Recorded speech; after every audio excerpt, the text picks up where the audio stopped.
मैं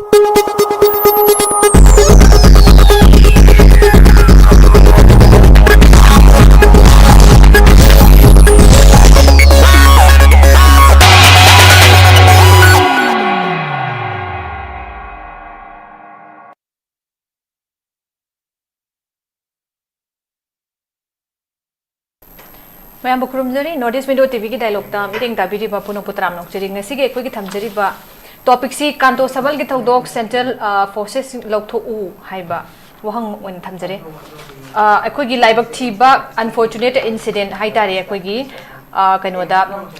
maitai gi abandon yum taruk khak mai thadok ame aduda siena bani haiba akoi amaga so fari haina sigi posum leire manipur police CRPF aduga RAF कि अपुन बा combined security force operation चथरे हाइरा कांदा मीसिंग दो फागत पंगमनी हाइबगी हौजिक फाउपी ओइना लाइख्रे लोइनना हाइरिबा थौदोक्सिगा मरी लेनना अदो अमुक कन्ना थोक्तना बा हाइना कोइगी security arrangement गी सेकमाई को AC गी MLA याउना DC सु यावरे अदुगा SP पुन्ना मफम दुदा security arrangement गी थबक थरोम सिंग यंगसिनबेगी थबक सु चथख्री असमाइन तोगन मखा ताना थोलक्तना बाइना हाइरिबा खोंथांग सिंग से पाइखतलगसु मदोंगी माइकैगी अखोइगी प्रजा मियाम सिंगना लेमकोंग चिंगमांग कंटो सबल अकोइबगी खुलसिंगची सेंट्रल फोर्स से खनबिरनु मखोइगी महुत्ता स्टेट फोर्स ने डिप्लॉय तोबिरो हाइबगी असोगो पोटनम खगलाई अदुना मसी मरम ओइना कोइगी 57 कनोगी माउंटेन डिवीजन गी सीसीगी बटालियन से मफम सिदा थमखिबसी मसी थंबदगी एकोइ पामदबा कोइ मै थाबन चिंगबा थौदो वथौक से अमदा थोहलरो हाबिगी एश्योरेंस तो पीना पीना एकोइ युम मदु मै थाबा हौरखिबदगी अमुक असि दुम थमगा मखा ताना असिगुंबा पामदबा थौदो के थोहलरो हाबिगी एश्योरेंस पीरगा लैख्रबा मतुंगखिदा अमुक हाइरिबा युम तरुक से मै थारकपसना थाजबा लैत्रे प्रजाना ट्रस्ट तो मांगे अदुना एकोइ सेंट्रल फोर्स ने मति चाना स्टेट फोर्स होना मधुगी महुत्ता लेहनबिरो हाइबगी एकोइ वफम से थमे दुका लोइना एकोइगी रैली चटपगी इंसिडेंट अमखक कनेक्ट तौबसे मधुदा यावरकप मीनी रैली चटपगी नमादा लाकन युमै थाजनबदि यावबन हाइबे पॉसिबल लैदे दुका कोइ सोशल मीडिया दा मी नहा अनि खक सेनगिबगी मयु थारमकादा दुगी पोटो हाइबे एरिया दुदैदुदा enclosure दुदा लैबा मी नति हाइबे पोट नमखकसु लैदे दुना मखोइगी वेयर अबाउट हाइ तारे दुका कदाइदगी लाकोनो हाइबे सिमसु अचो हंग हंगे दुना मसिगी मतंग की दैदा सिंगनबा मैम अमा लैबा मरम सिना मसिसु थिदोकनबा लोइनना सेंट्रल फोर्स थाजबसे सुंगलै लेत्रे स्टेट फोर्स तो ओइना कोइ थंबिरो हाइबगी वाफम सिने हुजु फावबगी लैरिबा डेवलपमेंट नत्रगा अपडेट रिगार्डिंग कांटो सबल इंसिडेंट हाइ तारे अदुना कांटो सबन की इंसिडेंट ना अचौबा क्वेश्चन अम खकोगी रेस तौरइसी युमै थरक पदु खक नतना सिक्योरिटी की अकाउंटेबिलिटी से 2023 की मेगी तारीख अहुम दगी मफम कुदिंग दा असम राइफल लौथो हैबने डिमांड तौबा सिक्योरिटी फोर्स में थाजद्रे हाइबगी पोट मयाम अमा कोइ कंसर्न मैम अम रेस तौग्रे अदुगा नहोंगना नामु सिक्योरिटी फोर्स लौथो उ मरुने सेंट्रल सिक्योरिटी फोर्स लौथो उ हाइबगी अचौबा डिमांड थाजरक्तबे पोटम का कोइना मु कांटो सबल इंसिडेंट्स दगी उबा फंगे अदुना role of central forces in Manipur हाइबसे अचौबा क्वेश्चन अम खक लाए अदुना हुजे अखोइना फोकस तौगदोरिबसी कदाइदनो सिक्योरिटी की स्ट्रक्चर से मसी चेंज तौबो होंदों तौबो स्वाई एरिया सैदा कोइना फोकस तौगद्रा नत्रगा कोऑर्डिनेशन अमसुंग अकाउंटेबिलिटी से कमाइना कोऑर्डिनेट तौगने हाइब स्वाई फोकस तौगद्रा अदरवाइज अखोइगी तोंगानबा मणिपुरदा अखोइगी पीस अमसुंग ट्रस्ट मसी हंजिलकनबगी दमकता करम्बा अप्रोच डिफरेंट अप्रोच चंगसिनबगी मथौ तादौरिब्रा हाइबने चिंगबा लेंगा की मथक्ता वहंग मयाम अमसु लाई अना हिरम सिगी मतंगा नैननबा दमकता ngasi के कोइ पुखसबा टॉपिक नि खना नैनबदा सरुग याबिनबगी दमकता कोइ स्टूडियो दा हुजे लेंसिन लेबिरि बसी काय खुमनदिबा पैनलिस्ट होमदे अहान मक्तदा कोइ सोशल एक्टिविस्ट ओंदा नंदो लुवांग ओजा तराम नुक्चरी अनि सुद लेंसिन बिरि बसी जेडीयू सिंगी प्रेजेंट ओजा माइबन फॉर्मई ओजा तराम नुक्चरी अहोम सुद लेंसिन बिरि बसी सोशल एक्टिविस्ट डॉक्टर किरण येंद्रेम्बम ओजा तराम नुक्चरी ओजा अहान बगी से ओजा नंदो लाक्चगे ओजा सिक्योरिटी की सिगी पोस्ट दम हंगागा सुलाक पोइरे अदना कांटो सबन की हुजिक थोगलाइबा अकोइगी कनो सैदा इंसिडेंट्स दैदा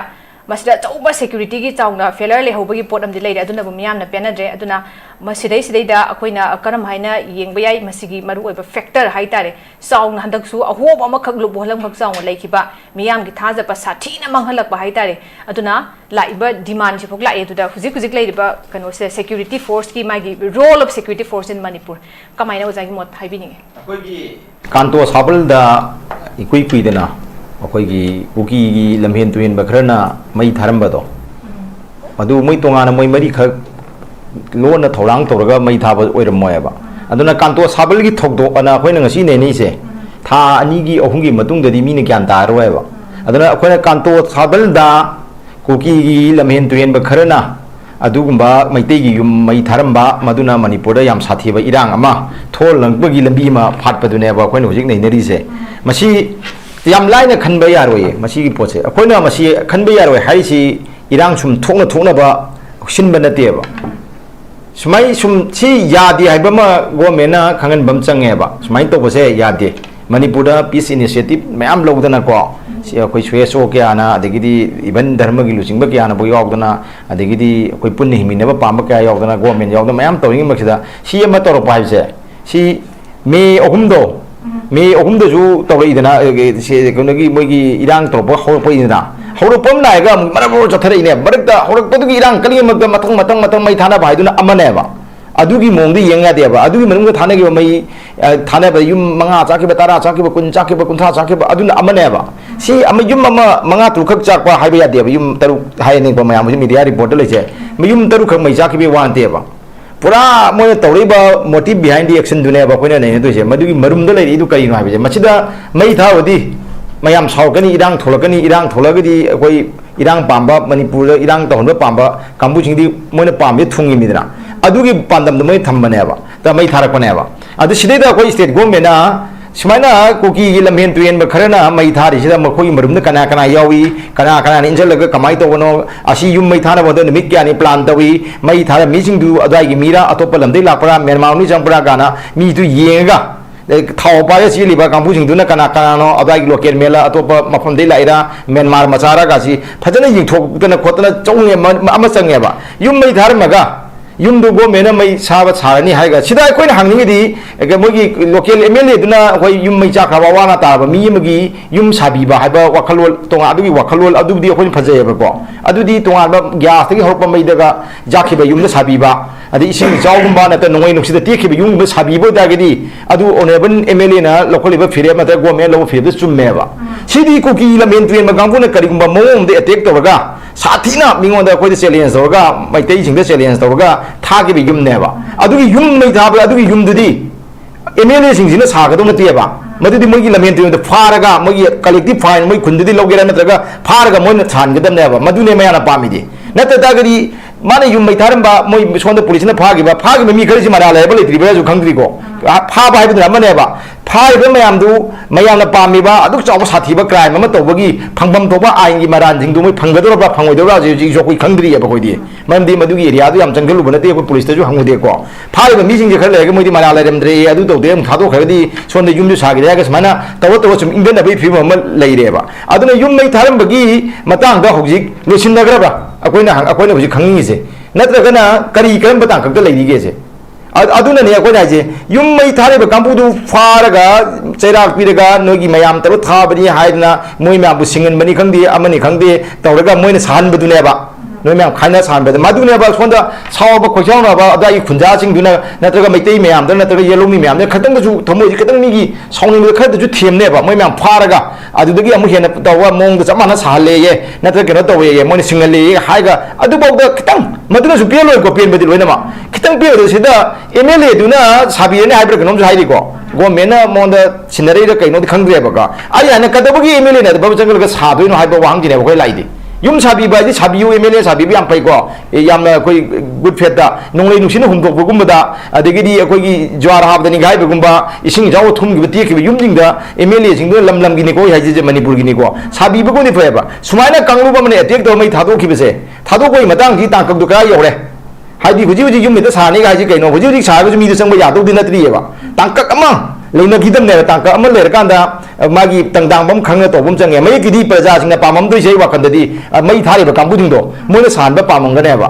अदुगी पोतुनि हुजी आइ हाइजे मै अवाना तागबा युमबुजिंदुगी युमदु सानिंगदबि नते को नचदेको मै युमदि प्रजा म्यामना लुपा 10 10 खाइना जुम सायानेबा साबैदि अदुरा अमनेबा मणिपुर म्यामना ममदि अखोइदि लाक्चगिबदु वाने बोजि लाइसे सी हाइगा सुम प्रबोक तोगना सुम इरांग सुम सागनेबा वानातेबा असेंबदि असेंबा इसिंग मै इसिंग संगोमना संगोम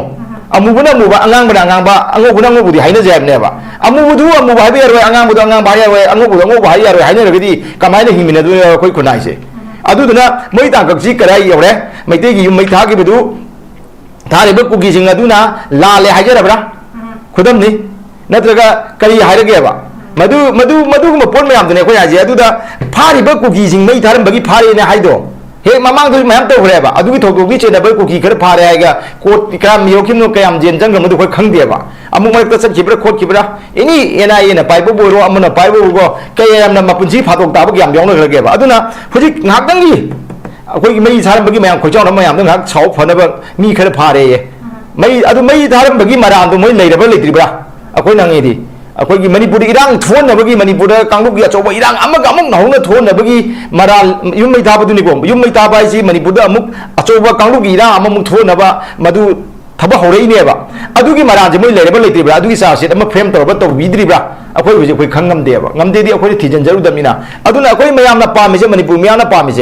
พาเลยมีสิ่งที่ตัดสินแต่สิ่งนี้ยุ่งไม่ทาระบะยุ่งไม่ทาไปกี่มาดามเลยก็แต่ว่ามันนี่ปุรินงนะอิรังอามุกจองทวนเลยก็มันนี่ปุริอากาศตัวอามังตาทวนนะเมื่อกี้โจวมาดามแล้วมันเลยแบบมีเมื่อกี้ถักอยู่ก็ได้ไปอยู่ร้อยดรายไปเสนอบอกว่าไม่ยามขังกี่เสดูจิมาเพิ่มเรื่องบิกิวหังตัวการตัวซาเบลกี้जगह एबांडन होंगा ना हाइबसी हाइबी आई दे हाइनिंग दे कदबई मी थादो थम्मा मबयुम मरत हाइबसी यादेबा थादो थम्मा मबयुम मसी मी दुना मपुदुना याम पामदना याम नेग्लेक्ट ओइना थम्मा मबयुम नत्रियेबा नुक्षीना लेइबंगम द नमथुदा इंथोबिरपनेबा अकोगी फोर्सिबली डिस्प्लेस तोरपनेबा को अदुना एबांडन होम बोग दे आई थमोइदनी को मोइ इंग्राजी हेबा मयामना मोइ तामिलनाडु मयाम लेरगना हाइरमबना अदुना अमनि को नम नुक्षीना थमोइद मिगी युम युम नुसीब लेतेब east or west home is the best हाइनेब मालेम कोई कचंग चलो आई थीगे फजगे युमना खाई फई नुआने युम हनिंगे होम सिकनेस का लानेब युम एबांडन होम गाना थादो मी लेनद्रबी मीना नेग्लेक्ट तौर थम युम नतेब उपाय लेतबगी नमफू तौने मैं सिपाही मैम सोद ले खोलो तौर सिल तौगे युमदू हजिक अखोना कनो तौरे अमुक साने हाइनरे अमुक कमांदोनाई हुरान मेरिंग ओय सुंगान गादबदि नतेको मसी तोइसिल्लगदि मिनजि सौरपने हुरान मतुम खुलिंग बजुआई मैतेगी पाउरोदा हुरान मतुम मेडिंग बजुआइबा फरे हजि स्टेट फोर्स थम्बिरे स्टेट फोर्स की कमांडो खर लेबिरे याम फै सिदि अफब स्टेप निको खै गवर्नमेंट की कमांडो द मसिंग याम थमदोइनो आइदि मी दु मसिंग दु खर मिनि ममि थुकदब चांग थम्मिरगा कमांडो सि थबक याम हइबा कांबुनेबा सीआरपी कइगेदि अखोइ स्टेट फोर्स अखोइ थागत प्रवानदेबा अदुम हेलकनेबा मतिंग फुदोकनेबा अदु कमांडो हजिकी युम मै जाइबे युम दुगी मथक खरबदि काखलगा लेरे कमांडो लेदुजि हाँ नान मई चाके युमदी खर काखलगने कमांडो लेरीसे कमांडो लेदगे खर काखल गोलाई अदाइद मो हाइ कॉर्नर की अदाइद सीआरपीएफ लेबा अदुना हुजिक मयामना पामे सेंट्रल फोर्स लोथो थाजद्रेनिको सेंट्रल फोर्स थाजद्रेने अदल अदाइ अनकबद लेबा लेमखोंग 57 माउंटेन डिवीजन लेजे चुमनदगी स्वाइगी मणिपुर की अदाइ लेमखोंग की नतेबा कनागुम युमनो लेबा अमना इंडिया दा लंदा पो मतमदा अवांग पोलमदम मणिपुर ngaknaba अवांग पोलमदम ngakपगी आम थौदांग लौगुदबनेबा मोइ हादि डिवीजन दमनिको डिवीजन में लामी यांग जाने कोई बटालियन मैम की मचिंग नेबा अदो खुलाई मैम पई में सिदा हादि खुद की बोइना खगी लाल अम म्यांमार रोम दगी तारे खलजी असोंदगी अमन तारे खलजी को हेते ngakna दम हातन की तोंना कदुसि मोइ नेबा अदो मणिपुर दा लालो नमदा बोबो रोम बोरो मोइ मैम सि मोइ सि याम लिंगना हादि सोंद थंबगी ख्वाय कन बकांबु नेबा अदो थाजरक्ति नेबा थाजदबसी याम लियो मी ट्रस्ट डिफिजिट तागी बजे मागी हाइसिंग पुनम लोई मांगम नेबा अदु दुननि दा मयामना मफम जिदा सेंट्रल फोर्स लोथोपिरो अदुगा अखोइगी कनोगी स्टेट की फोर्स थंबियो हाइजे मतमम स्टेट फोर्स मणिपुर की मियामना यामना चैरमी सौरमेबको अदुबु हजिकती हारिबा सेंट्रल फोर्स दुगी स्टेट की फोर्सिंग जिना हेना मथोक दोगनि मरेबा नुसिबि हेनबना मफुरुंगा कदोबि हेनबिना अदि चुमना तगोदबा न्यूट्रल अमल तौना कदोइनेबा अनिमकी हजिक स्टेट फोर्स मरान सिबि बियारोय कुकी मचिन थीबा कांबुना पृथ्वी मैम मणिपुर की स्टेट फोर्स मचिन थीनबा अखोगी मैतै खदगी थबक तौगी गान हाइननबा मोइना होनजबानेबा कसु कंदगी मणिपुर पुलिस ने कसु कनो तौदेबा अखोई साइड नाइदेबा मागी मथौ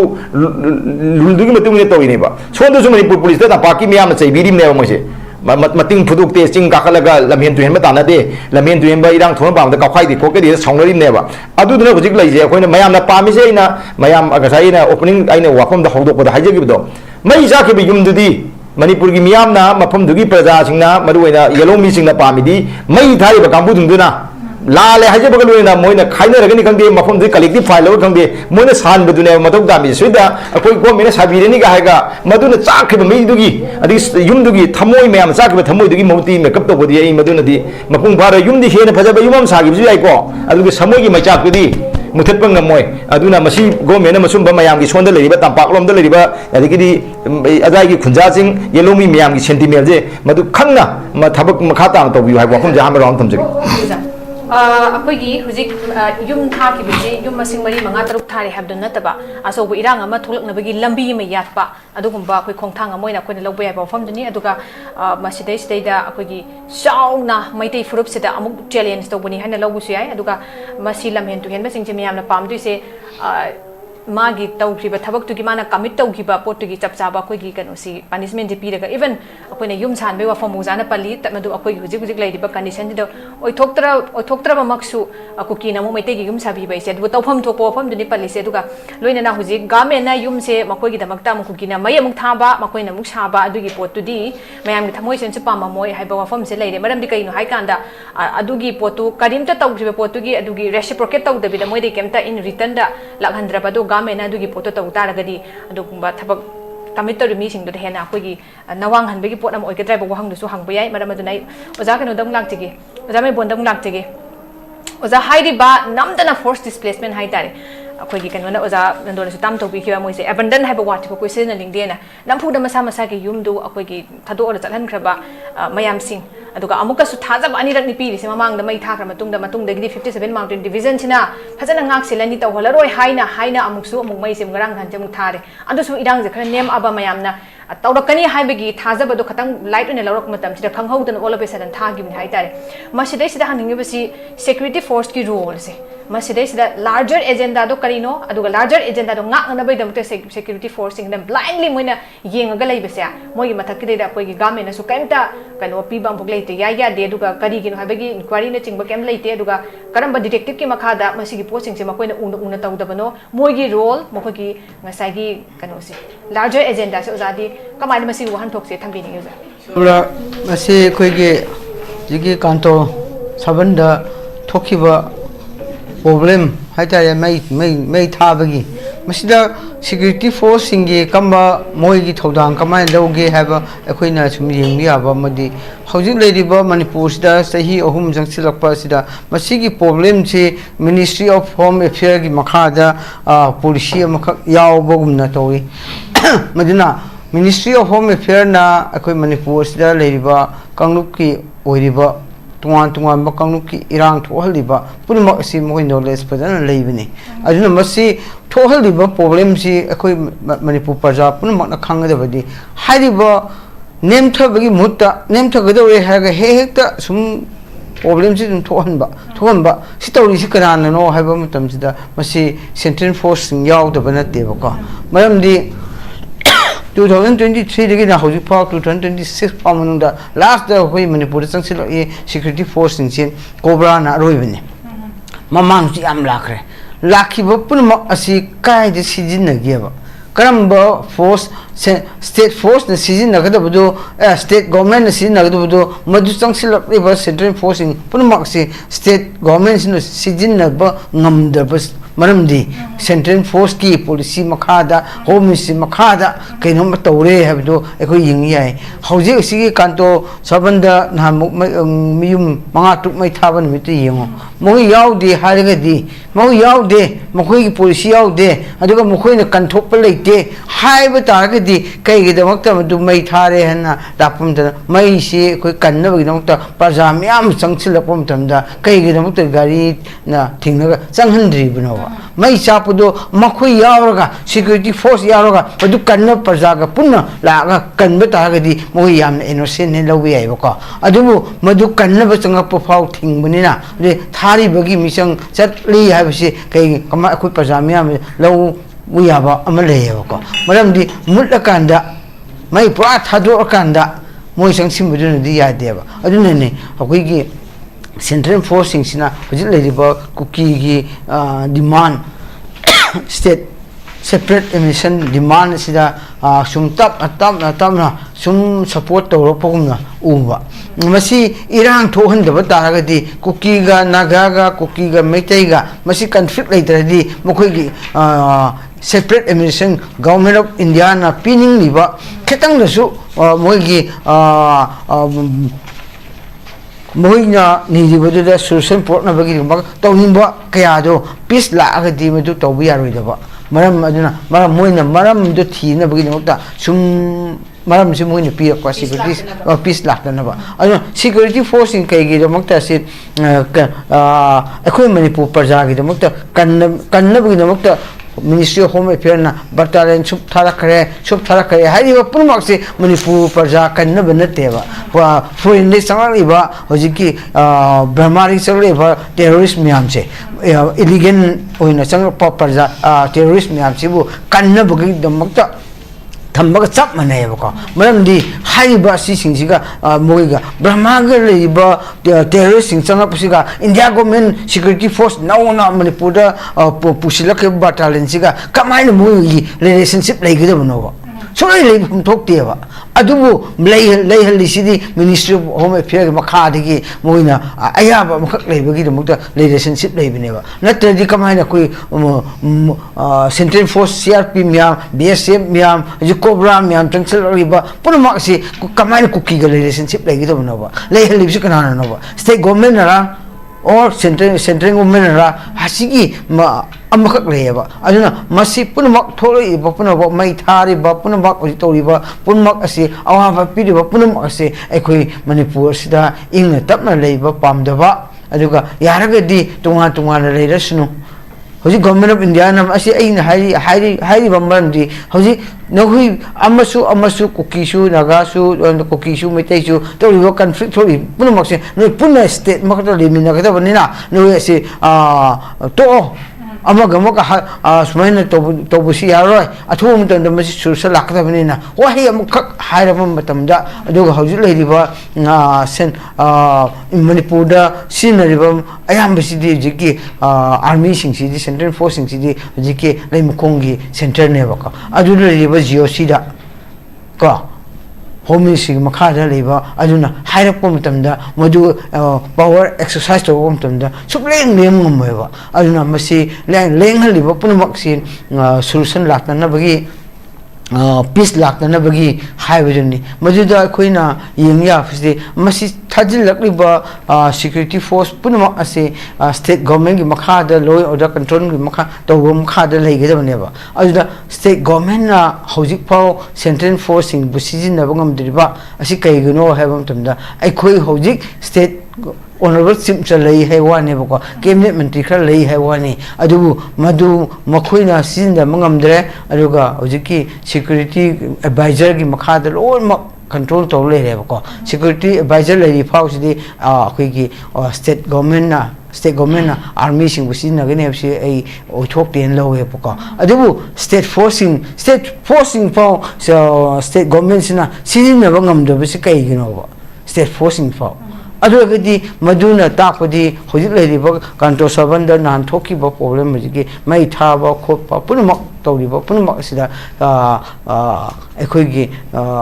thoktana ba central forcing na leiraga thoktana ba singba problem thoktana ba kanna bagi makli na pajana di khalam ya du madu khallu bagi wangmada tungana thokpa problem thokiba asina tapadi akoi hojiki Kanto Sabal gi leiba lelu keng khong de so leiba sangsim ngamda ba khota ba duma aduga leiba singeduda tungana khando raga thabane ba ko asi plan se angawa ama ani khaktana natte aduda khoina yengada mi yengdi toyiba kuki singi plan ne ba ko makoi si hojik Kanto Sabal tawre aduna to amasu thokine ba ko adu problem se sum thoraga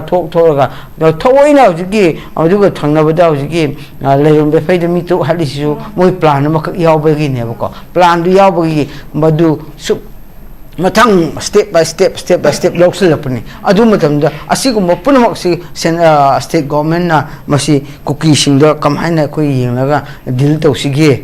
kuki singna deal tawba hapsi suspension operation da riba se kai gidamakta koina control to bangam dribuno kai chief minister na state subject na ten jo da khai ado honorable simpson na hari bodo mana khangda bagi ni bako mana khangden lagu ta bani ma akhang bana ngang di duai ngang we ma hujike haleriba suspension operation gi maram sida honorable simpson sina khangla su khangin na dabagi ngam su ram yai adubu miyam na di ma khangde lawo ni ko state subject ne ba law and order is state subject na tradi kaino suspension of operational rate adu di kamhai na koi madu state subject na ti har mana lawo ta ga di simser mana lawo ta ga di hoi le di ba suspension of operational le di ba civil mark numai pa sa ibasing kamai ma kamhai control to du ne ba adu gi ground rule suma ji on essay honorable Simpson mo ground na kay lagi ma in detail khang bom sang ya ko adu di madu khang na gadi madu gi wang ma to punumak se mana control to wi ya ko adu kai kumba center na masi pa deal to wi ha so ma gi se di khar le ya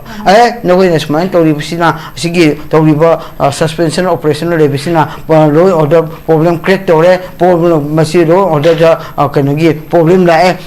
anu misam pajagi complain la adu di masi phok di to biaro epsi masi su hai da ba adu masu so hai to be the just department khata department 54 maleba 55 department maleba state sida asi department gi po khata sin na bagi khata hen ba government ora ga dikhang dre law order din no khoi pai no do state amad leba department gi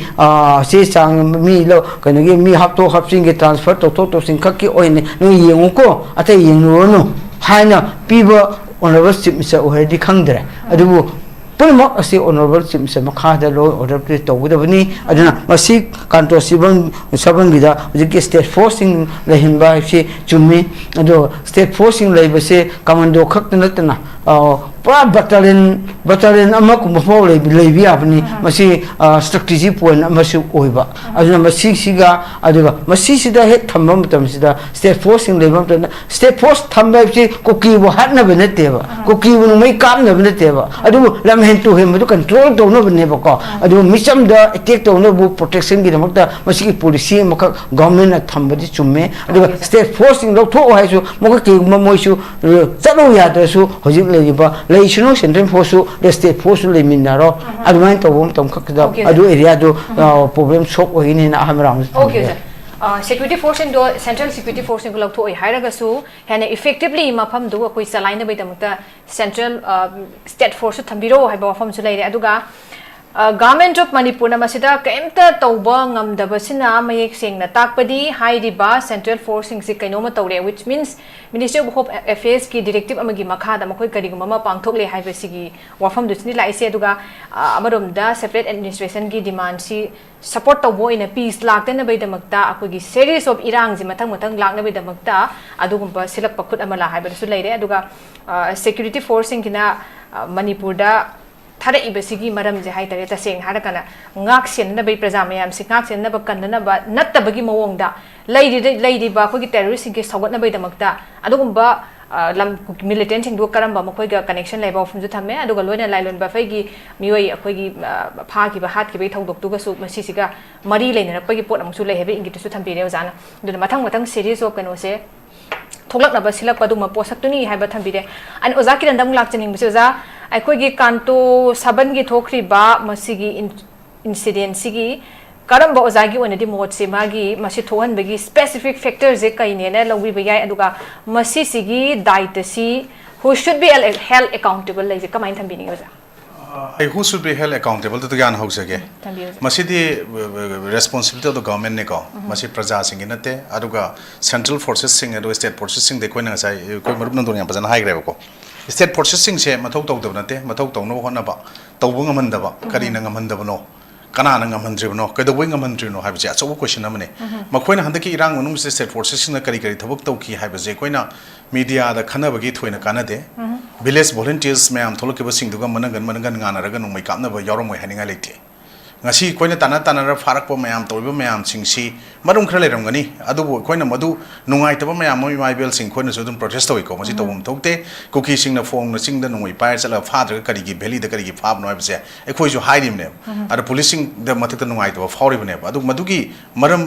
behind the screen there might be many reasons behind it adu madu koina da yengurgum si adu who is responsible for it haragadi is the government present government matam gi government gi responsible responsibility ni nan hai ni aro Kanto Sabal gi Thoudok ki matang da ikona central forces se Louthok-U tor ngasi khanai ba topic sigi matang da sigi kamai to no haibda di ko yam no aita fokche 57 mountain division or mani madu lei ko aro anak do share pe ku lei na tai masigi post da ekhoi ngasi di ekhoi mi ahum detain tawre na honorable home minister Govindas Konthojam na madugi mai thaba Thoudok ko mari lena smaina fare matung tarakba yam atien ba matam da athu da mayam ma fa ba gi smaina laibi ai hai ne choina fa ga ne hai pot ma thaja ba ngasi media gi briefing am da mana pi bu ure ngasi social media da ko news channel sing da adu ta ga ekhoi no si tholi ba mayam se kamaina ta tap tap putok da to ya bra military operation ama heta putok da chathaba ya bra jaga ama da kari karam matang da kamaina chathai cobra ne khoi ji hari ba pot sing ji cobra si kamaina ekhoi manipur da kamain pusalaki cobra gi hujigi ka kano da commando battalion for resolute action na moi ji amaming laiba aduga 2008 da ekhoi gi especially ekhoi nationalism and maoist ki insurgency sing ji muthatna bo hona bada yam specialized na jungle warfare ma'am train tawre 6 month commando training tawre adu moi gi mayam ma pi cobra gi matang ni khoni yeng matan mayam thengnare aduga makoina eliminate tawise more than 100 plus senior maoist mayam tawgren haiba adu makoina tawgiba potchi mai gi area operation jam atien matam du da 2008 ta linkhalaga su ji atien matam loi loisan gre haise ta sengna haraga di makoina area operation se 90000 square kilometers jaga am loisan gre ne Jharkhand gi Chhattisgarh gi jaga tawan jaga sing da Manipur gi 22300 kilometer something je 207 kilometer something se da di kar hi ngasi action tawu haude habida khona laurga laeba yam ningbu wafum se Kanto Sabal gi potsi issue si na theina ba tawra ibra pot am khakta ngasi se khona cobra team share pe gi team jina kangpo pi gi jaga yum ani khakta ret tawi kana yum Kuki Zo Council gi joint secretary gi mayum amaga Kuki NP Manipur gi secretary organization ngayung ngasi ret tawi hoji hangi wakham de mahariba miwe ani dugi mayum ret taw matam da kari document sing fai khoi hoji phangdri arm fabra natraga arm group sing samna gi pot fabra khoi kem ta kangde adu masigi pot mayam sing se aduga Kanto Sabal da hoji state force thamgro matung da makha ta ba poti hoji thokpai pot leitri how kam thokani kam thoi mi kya thame ding sai khoi morom do ha gi pot da khoi na khang da leira ga su ai khoi miwe ba gi punsi si paisa khara ka mantik na yaba ai gi yum heta mai thadok pa ai isa isu ma i mai pa ta hat pa paisa es gracia khara piraga ngak nuai ta condemnation letter khara thokan da yaba dong thulpa man ba pot khara u ba se yam nuai te ekhoi yam chumi honorable MLA Sengmai AC hujiki Kanto Sabal gi manung singi ba dingona yum sabirani hada saba haure na PS khara thaglaga sek ekhoi gi thada ba ure koi gari lot ama thadaraga koi yum saba hore na saba hogdraga ju saba hore di haire ko hobu muna draga ju sumaina ure adu di aikoina sigi mayam se yum saraga loisan gadori bra wathok si koina kamaina loisan gani adu aikoina ji wathok mayam ama ngasi laiba pot se karai degi kamaina lakpano haiba dune koina hainingi na adu taga di aikoina sumba wathok mayam lakpa matam da aikoina ngasi kari gi tumina dum laithokpa yarabra tumina laithok gi maram na kari gi no adu aikoina hujik lairiba thang khongthang sing sida state government role responsibility sing ji praja sing na pen da bi kholau myam law si kari manum gi law ino alu daga di aikoina hujik si kari manum gi ngasi gi central forces sing to ning to ya ba kusira to ikaino na nahan even mai thaba no mitu da moina gari na phaijal la tatlaga mi chang pam yam sangan da ba Manipur police commando ga khana ba ko launa ba aikoina ure mamang da si chero rom da su ugre ko ar mamang gi irang khro ko matam madai da ko mi gi police station mamang da moina casper gai thajin na no mai kak to na da na aragi police myam thol khana da to ba khro adu matung na ani shubu uye ba ko aduna Manipur police kangu sing jang wa ba leram gani police commando khongde police khangde adu aikoina ngasi di aikoina ngasi asuk thina mayok na revisi kari no har kanda aikoi gi any honorable CM na paper statement or any MLA na paper gram si myam je koina thoina yengudraga su haujik makoina khangna praja miyam da openly deceive to was cheat to wa madugi pot am khak man hom koina urisa still our state is facing article 355 to laibani na extra power sing se ngasai gi pot che union government na madugi sanction to ga thadurai ba magi tongan ba makhal gi paramilitary forces sing na kusira sikra state government ju ka laga dum to we have article 355 na pirabani na when if it is imposed or without the consent of the state the central government can send police forces or paramilitary force yaraga moi thabak to khopi ai kona pbi have pot yawdi matungina to budra maram wara kana to bune lawi adun nahan adugi numituda 57 mount division lai have moi waram tarin hangru ya ne hajar roi ko moi gi phone la ga chat chen gi ba phone la chen gi ba potu ngasi phone no kari gi la ino kai do buno police na army na mi gi personal loiba magi adugum ba pot ama lak pa yabra makhoi adugi mathak ta kari action lokhat le haiba potu ni ko even masigi pot mayam je khona khan biya aduna 355 si si karam kana kano hai kana when the state government is unable to maintain constitutional order so the union stepping into it help protect a state haibaneba the state haibaneba other security is handled jointly with the center and haibani aduna hojik se center ga state ka punna jointly handle to potuna state na magi state ke subject ni haiba taraga su madugi potuda ngasagi state na pura khuting jam ngam dabne laweba aduna responsibility koina kano da koigi lengak ti yor baching to bodona have you now responsibility only the state government ate center gi union government su hojik responsible oi sigi Kanto Sabal gi thoi pot se maram di hojik still article 355 is there mon leiti harga su maram di koina haiba article 355 minung di yaweba center cannot take over state subject like police and public order ena sigi ni lobu ya de haiba targa su madugi du lobu targa di with a region must proof breakdown like they have the proof to whatever ni me constitutional machinery breakdown administrative failure or do high ga do ni have put yori ni madu proof to su koi gi di media da adagi koi gi print electronic ta phone ba nung ti gi pau mayam ji da police ki khang am ga reporter dum chap chanan lai jaro poni na yam na keno to bu ya de but hi article 355 te yam phasabung hu yawe kaino da malafide aduga political motive yauna madugi intention da makoina misuse oroba if the center is using article 355 to target an opposition state government with real disturbance madugi pot ta target mu yade court ta madu writ petition file to we under article 226 or in high court and under article 32 in supreme court and yayeba koige emergency provision si koina khutjin be yade court adu changde adu tawde harga su maram kakpi maram chadana moina malafide and political motive yauna to butaragadi madu if the center is using 355 to target an opposition state government without real disturbance like target malafide madugi no material fact like traba aduga magi kari hai tare khoi gi tongana magi disappropriate action sending army CRPF when state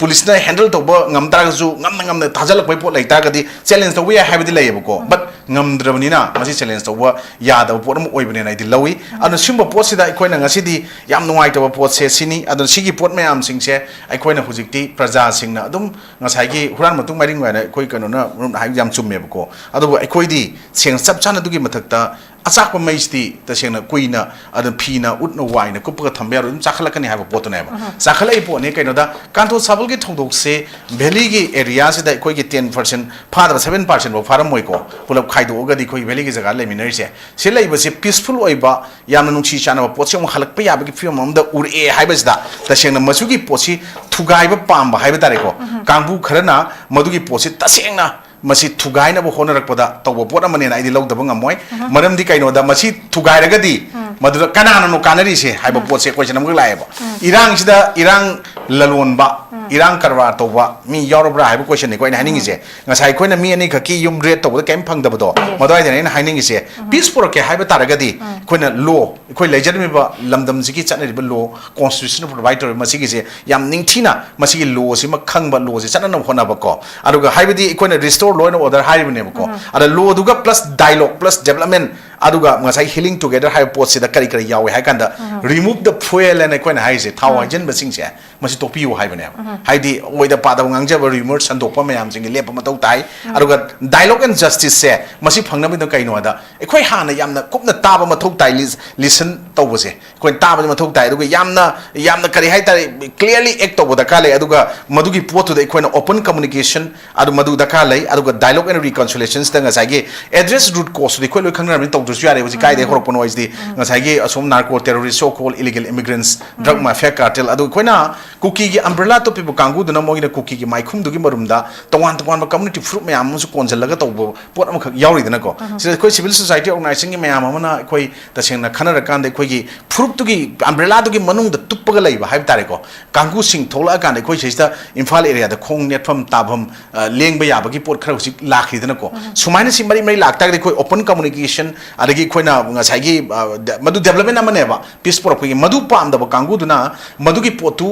mai pa ki vitara ga di makoina taliba separate administration with legislative power hai di separatist movement ge ma sagalai ba khulai pai ba singa toriba pot ko sigi mayam du yararoi do pot amani na masi gi pot si hujik law and order se masi stable oide law and order restore to tri hai ba ba kangu sing duna ngasai gi potu lautuna ga to pot am oigani madai central forces sing jisu makoina to hom thok pa timely act to do pot mayam torok tabduna madu gi long term healing gi rebuilding gi trust ama sagana honor pa sejan ai mayam sing ja masi community building ko na hotna riba taw pot mayam da leadership with integrity have je manipur da ko leader oi sing sida ko gi elected sing hai time ru ne ko leader se na taw je gi civil society gi nati ko elected sing mer to madu yaw dra educational awareness ko yam thau tai ko gi je like sum sondara bra hai pot man lai adan sum mayam je no wara kan da ko gi long term and structural oi immediate oi solution ahum thokna conflict ki lai sing sing ngam dri basina maram war kan da wrong conflict management na mo jiti oi kan da escalation je more than 3 years uji oi je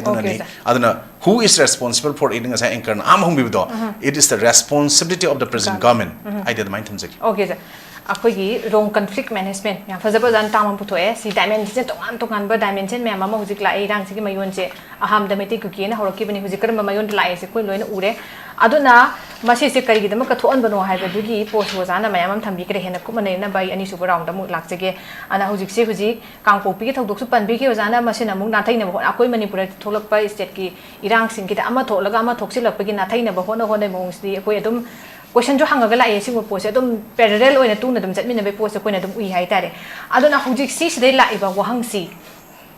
irang si gi kano CP se restore tok na mo khona ba amasung resettlement gi process si sangsilak na be damangta government na mamang da thajaba adagi matam bok tha da na mayam tau ki du mapung phan adi ngamdri khara khara hokki tar su duna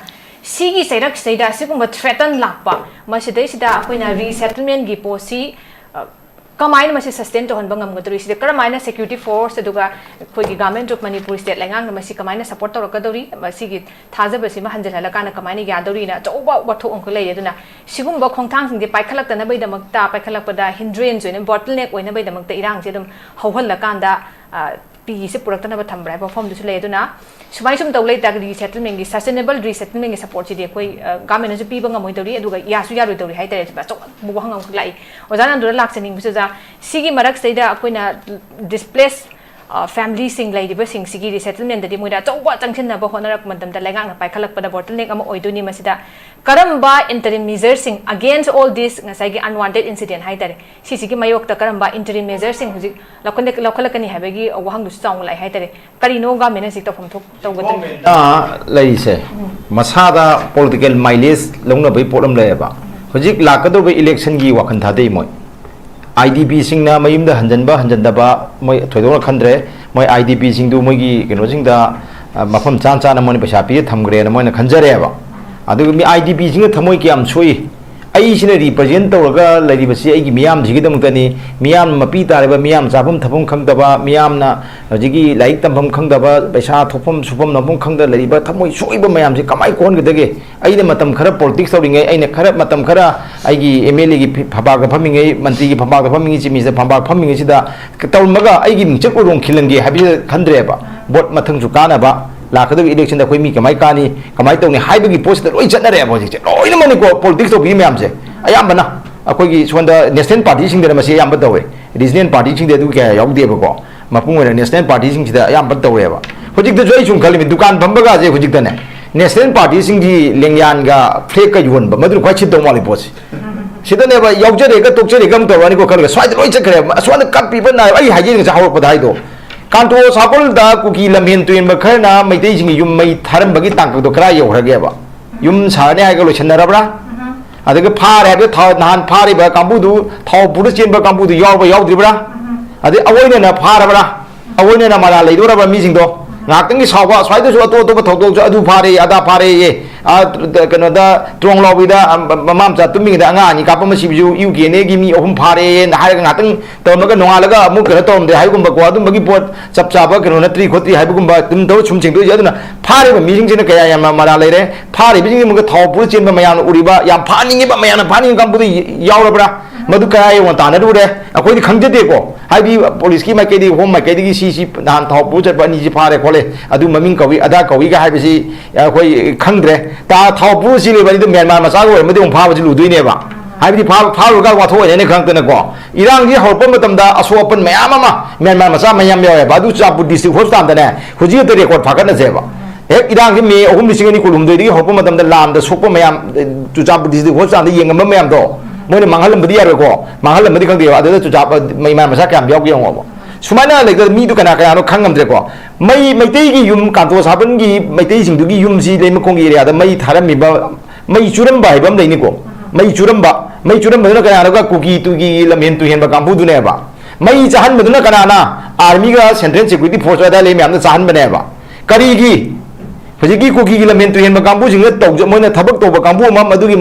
มันรุมด่าคุยกีโคกชานาไปแต่เลยมาสเตอร์มายน์ให้แต่เลยก็โคกชานาแล้วก็สมัยตัวนั้นบ้างนะชิลเลยแบบกัมพูไม่ดีบ่มวยชิลจะเตะเนี่ยเดียวบ่มาแต่ยุ่งไม่ทราบว่ามาทำด่า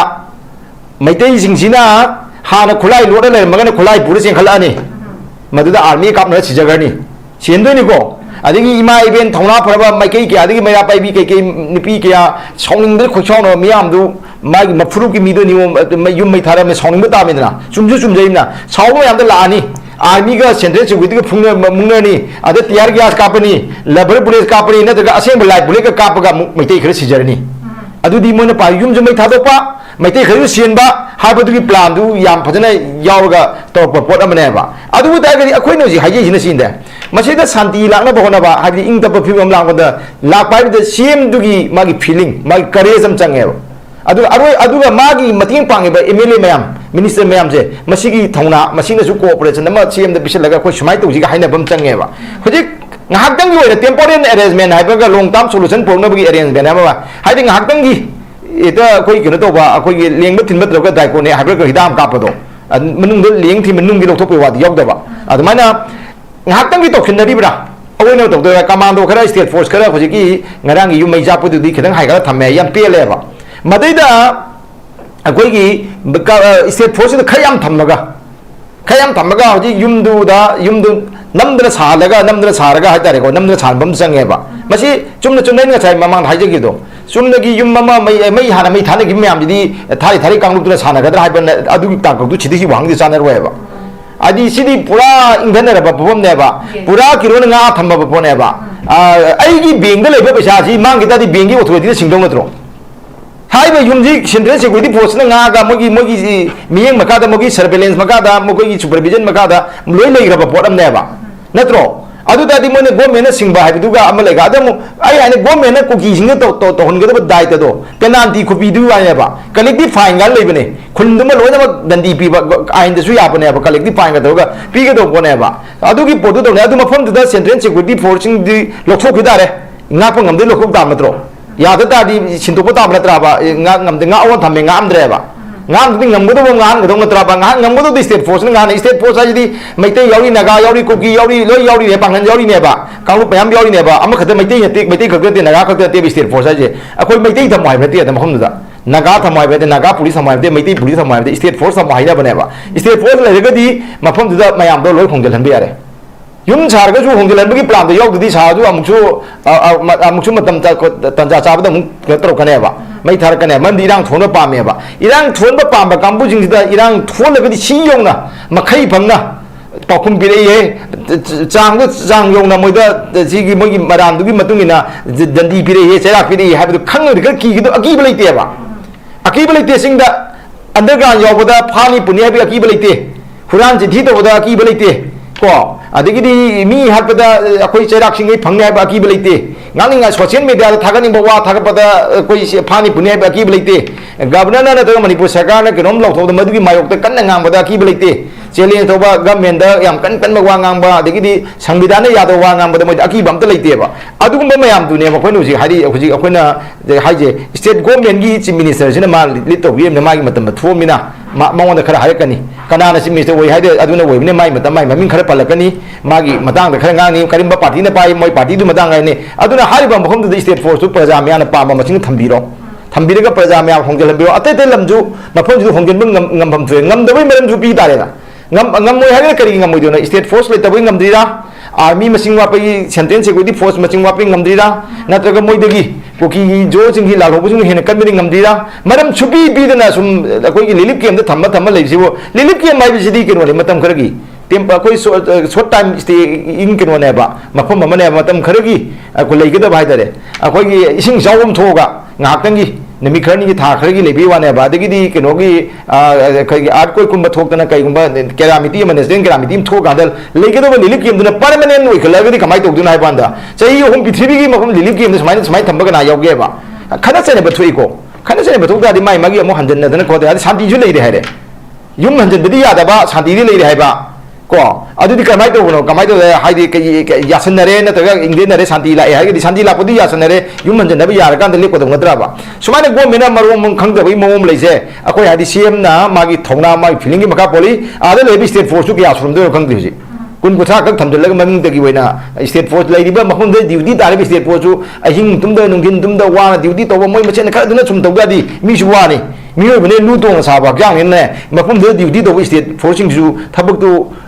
kena na irang tu lepas jaga ni na, kari na duty ta apa kau tu wah tu ni apa, aduh demi tu kari ngap kota apa kota apa nangar apa security tu enough security ma, state force thajan bam canggih, aduh ga dan malah lepas itu di ko, aku ni phare khole ga nang harga kholen ko na ko tegi kamai tu na thu kita kupa aduh di malah lepas phah berarti yum mai thawam phah berarti, mayam tu ucai na mayam hakeng gi yong nem dan apa, trong lau itu su phare kan tu betul, angang ani bom dah terus sigi betul. Aduh dah cina betul phare hai bagi pora mai UK ni kimi om phare ka hai ka hujung na kamai tong na khangan da ba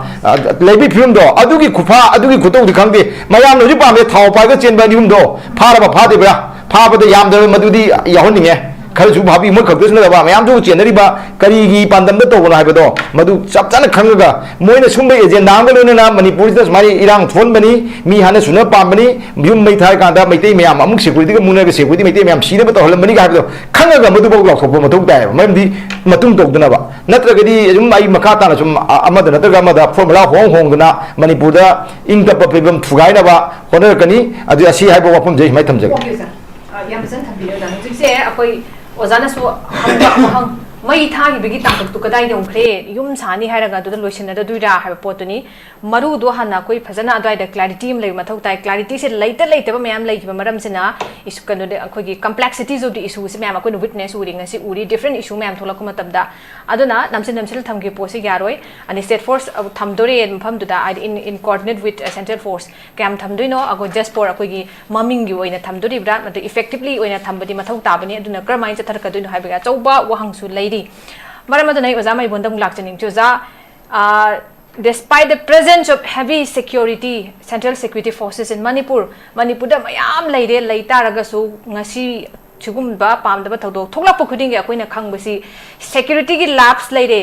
security gi labs je hanjana den da adu su area incident thoi ba violent incident thoi ba jaga du yam nak na adum leiramba akoi gi kano gi security gi force gi kano sai tar area se aduna security labs lay hara kan da lem excuse to mine adum tauba amanga ta adum thokiba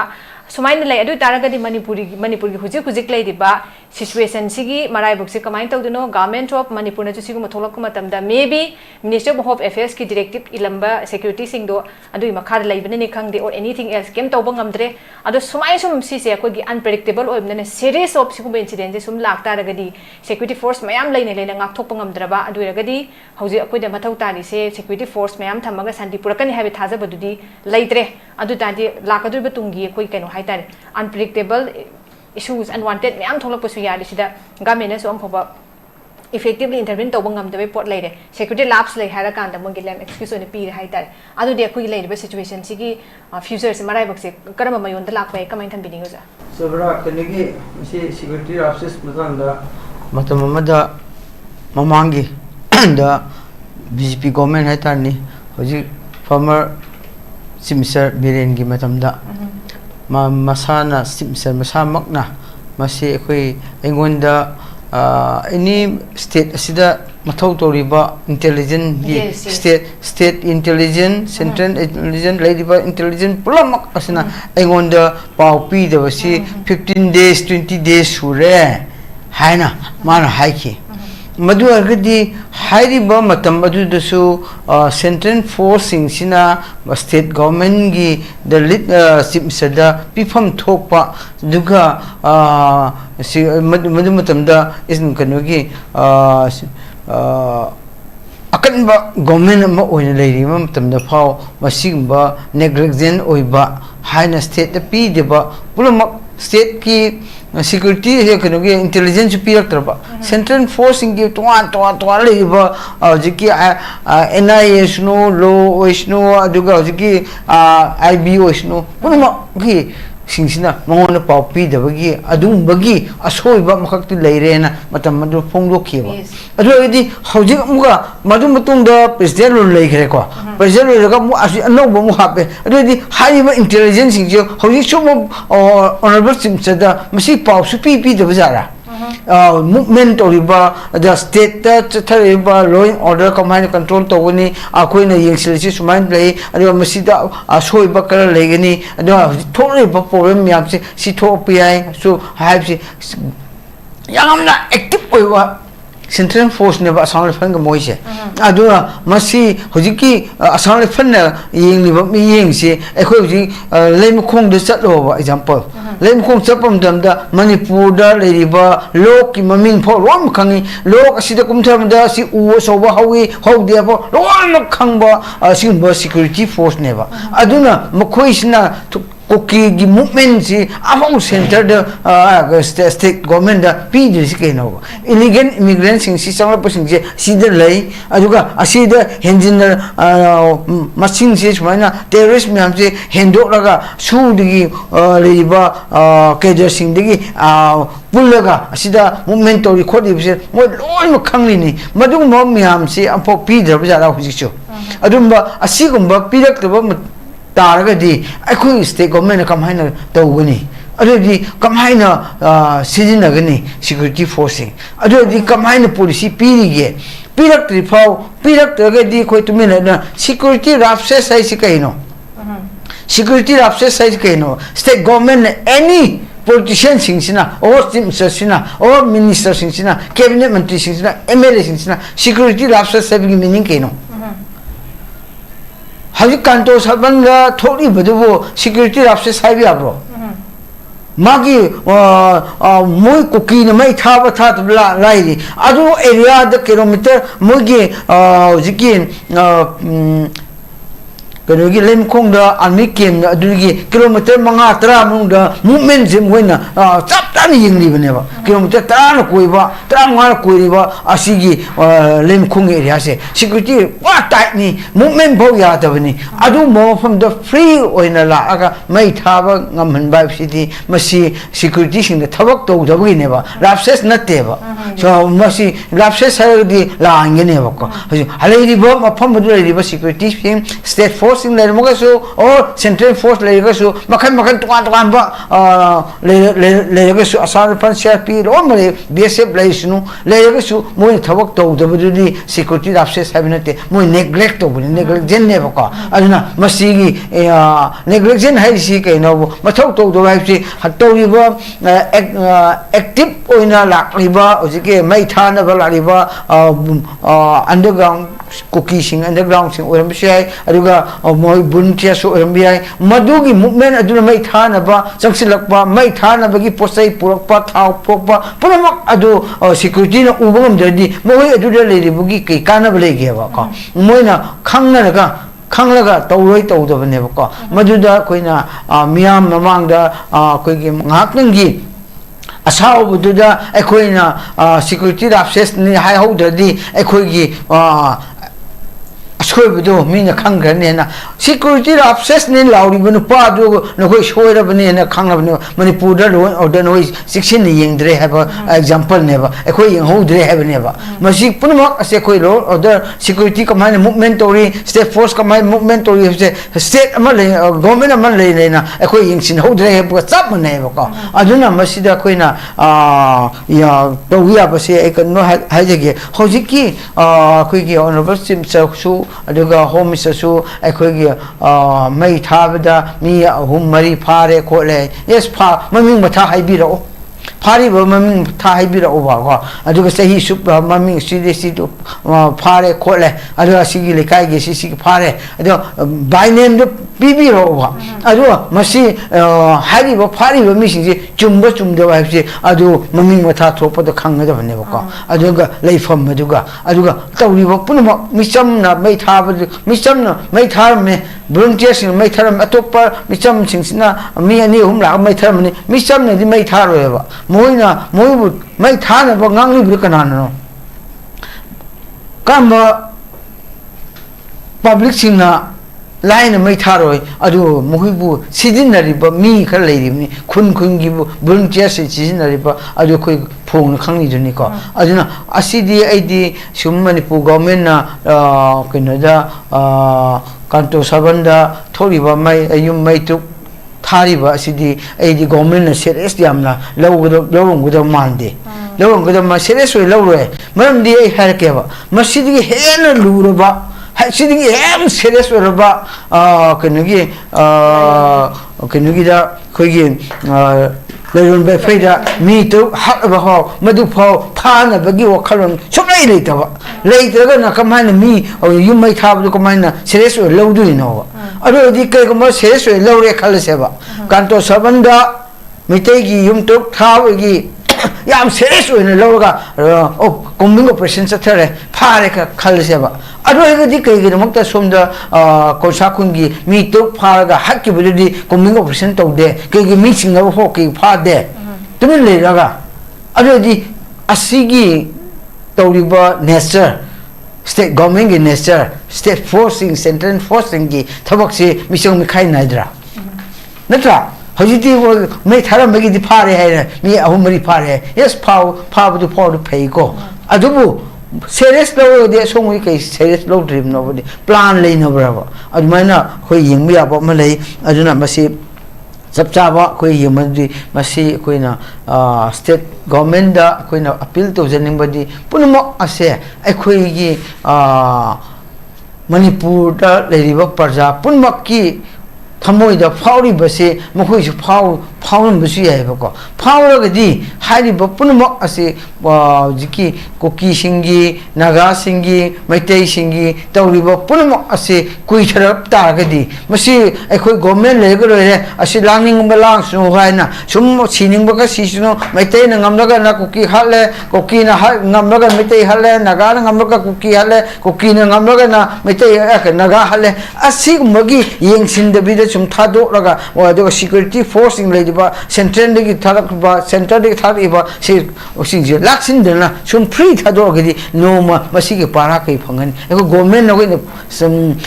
कायदनबदि मदु तरुबगी कानदे खोइ government कायदलोरे हाय मियाय दुबु नखोइ government कायदनबा तोबदगी Manipur कायकनि हबसिनोगे काउगुनोबा अदुगा हुजलैबा सरकार पाइरिबा पुनमकसे मसिगी cookie सिंग नागासंगी मैतैगी problem से soap थुना तहोद्रबा मणिपुर कायबसे नखोइ दायित्व नखोइ पीदोइनेबा मणिपुर प्रजा नखोइ दायित्व मणिपुर कायनेबगिदमता सरकार पाइरिबा ML represent तोरिबा पुनमकना मसि दायित्व लौगदबनि नखोइना मसि आइखोइ सोक्तरोइरे मथंग election नक्राबनिना था मंगा तुखत गाइरे मसि बाउदे गवर्नमेंट नफु गवर्नमेंट पाइहोगे गदि मदुम यौद्रिगैदा मणिपुर कायरप तागदि कना दायित्व नोइ दायित्व नेबसे आइ सुम हाइरम ओके सर ओजागी मोथ थम्बिग्रे हुजि अकोने सिक्युरिटी गी लैब्स लाइक सिक्युरिटी के गेप नत्रगा लैब्स सिगुम्बा तोहोगदबगी पोट दम लैबा अदुगा प्रिवेंट तौरंबा याबा पोता अमसुम इंटरवीन तौबा याबा पोता अखोइगे अदुम थादोगा फ्री काउरगा थम्बगी पोट नमका उबसी मखोइ सिंगसी हाइरिबा थौदोसिंगी थोहन्नबा थम्ब्रा नत्रगा हाइरे पोसिंगी येंगसिनबा ngaktoknaba थम्ब्रा हाइबा वहंगम लाई मसिगी पाकुमेन थोगलेइबसी मसिजे थबक ओइना तौदबननी it is because of their negligence तौर यांगना तौदबा अदुगुम्बा मोगी नेग्लिजेंस सुना थोगन बिन हाइबा वफम सिमा चांग लाक्तोरे अदुगा हुजिक्सी इंटेलिजेंस की मैम अम लेरिबा स्टेट की आईबी की एनआईए की पनबिग्रे ओजाना सो मसिगी इंटेलिजेंट इनपुट मैम सी डाटा इन्फॉर्मेशन ऑब्जर्वेशन मैम पुदमक्सी ममांगी अखोगी लैंगाकना फंगदे मदुगी गेप लै लाक्ते हाइखिबदौन हुजिक्ति मदु फंगद्रबा जाला मदु फंगदबनुना मरम ओइरेकान मोइसे केमता कनेक्शन से लैत्रब्रा हाइबे वफम सिमसु अखोइ चांग लाए अदु तारगदि आइन ओजा किरन द लाक्चनिंग ओजा मसिदै सिदा हुजिक सिगुम्बा इन्सिडेंसी रिपीटेडली हंजन हंजन थोगलकपा तुंगदसु थोगलंगाय हाइ थोगलोय हाइनिंगाय लैतबगी एप्रिहेंशन अमा खोइद लैबा अदु तारगदि मरु ओइना स्वाइ हिरम सिदा खराय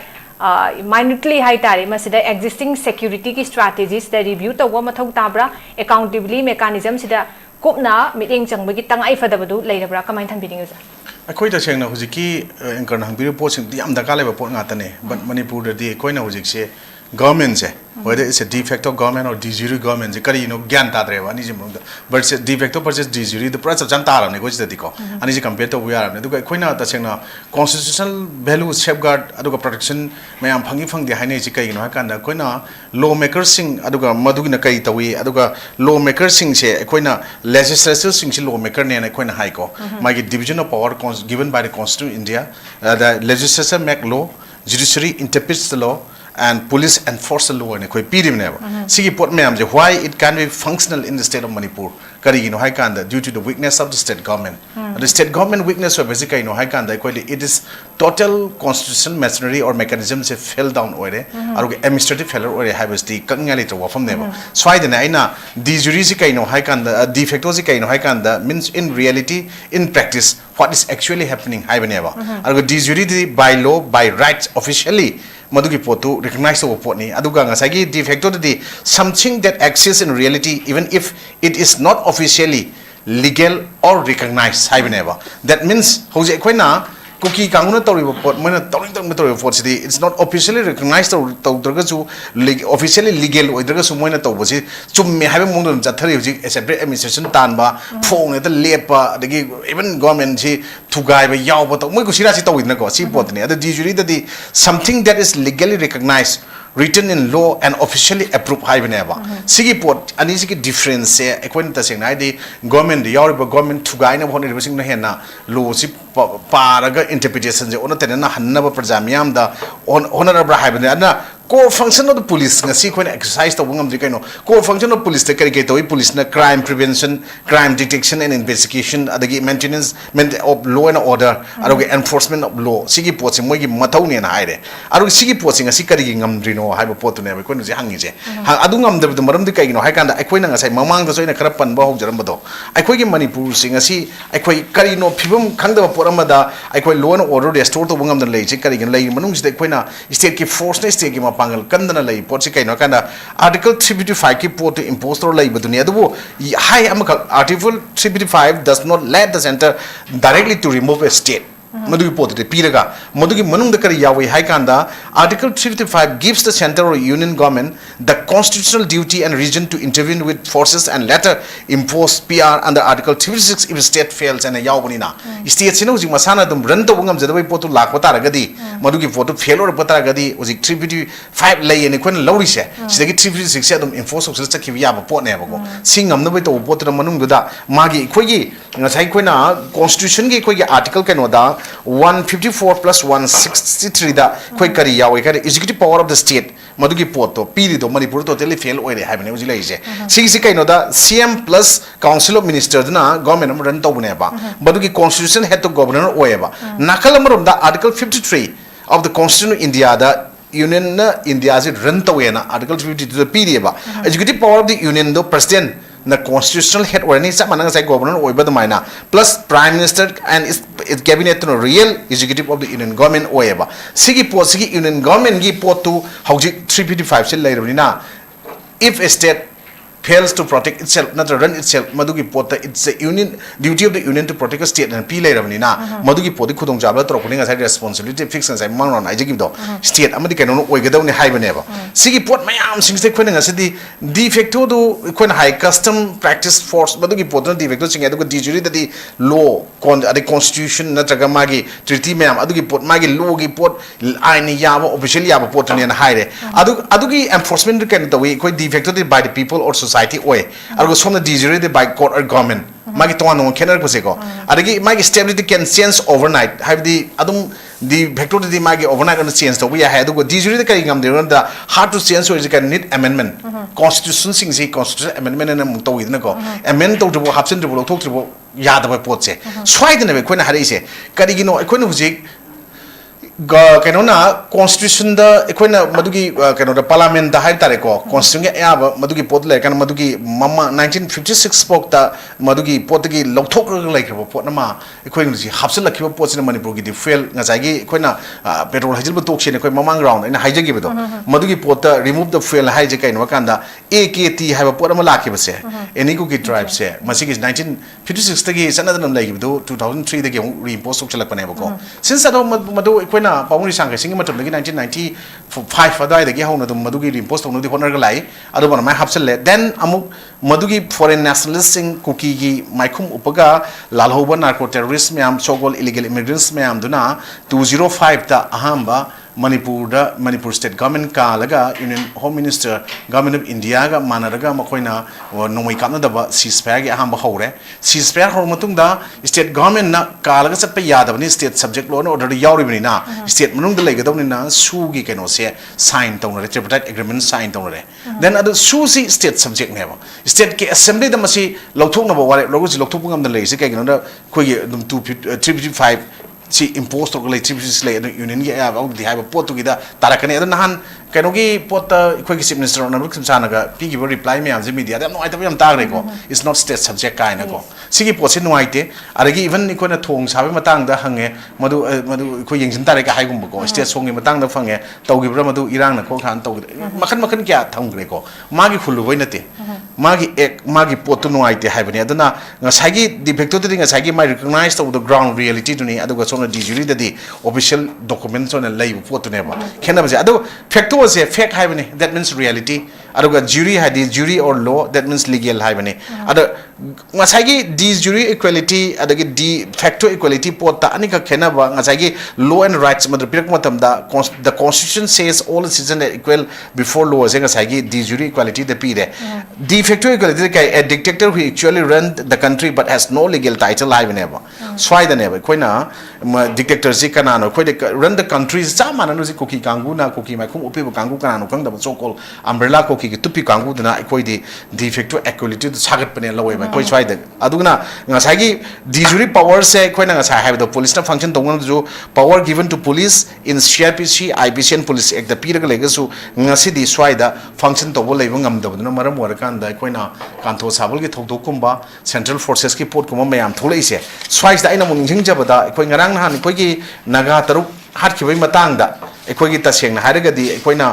yamna noning ba port ama khak tai tare ko lailan wa fe gi port da koi gi matei manaw ani khak Pradeep अमोगा इंग पुथोरको सिगी पोसी मखा ताबदा मधुगी ममांग सी यावरे सी यावे सी तौना सी एसोस मैम खंदे इंडिविजुअल मैम सी मफम सी पुई है अमत पाद्री हूँ कांतो साबल की मोई अहम फाबे तोखीसेब अदना issue C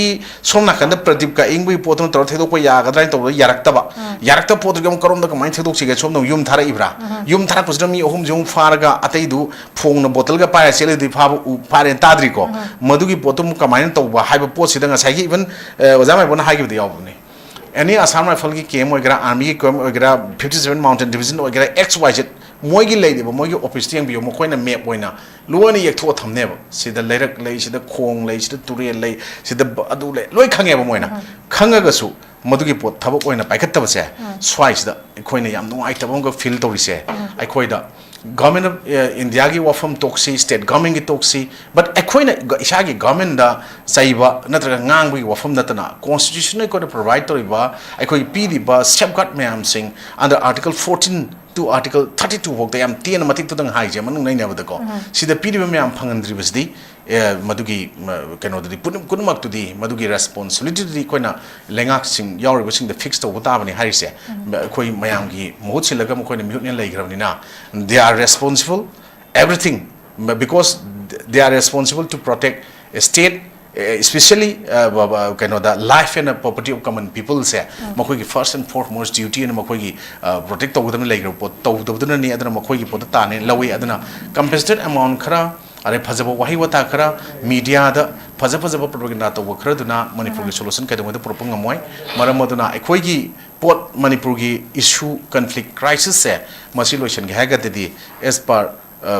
law of the land सब चाना मधुगी पोतो इकोइना लालिबा कातुकारण तोरिबा अरान हुई तोरिबा मैम सिंगसे याम एग्जांपलर ओबा पनिशमेंट गलोइना इंडिया की लॉ दा इंडिया की कॉन्स्टिट्यूशन ने पीरिबा प्रोवाइड तोरिबा सिंग मनुंगदा सिंब सिबुल मखन की क्राइम ऑर्गेनाइज ओबा नत्रगा यामना करी हाइतार मखन मखन की अदुबा क्रिमिनल सिंग क्रिमिनल एक्ट अदगा क्राइम तो बसिंगसे सुमो मखल की पनिशमेंट की पी हाइबगी दसेंगना मिमांग थोंना खरा की हनबा अकी टु जों बोन बपोट नत्रगदी मखोइसदी लॉ दो लेते लॉ लेरस दरकार ओइदे अखोई की खुद खुबा मैं लॉ जाबा सोमदि सोमद लंगा सानाबि यायना खलगा मियोबि पुंसिगसे तुमित कांग दोना ओगदों लैबा अदुगा इवन तोान तोान मसागी पुवारी हिस्ट्री मैम अमा लेरगसु मखोइना सेमजलक हिस्ट्री ना असेंग हिस्ट्री सारगा थमकपगी पोता लापदसु दुम तुमिन यंगथोगा लेरगदी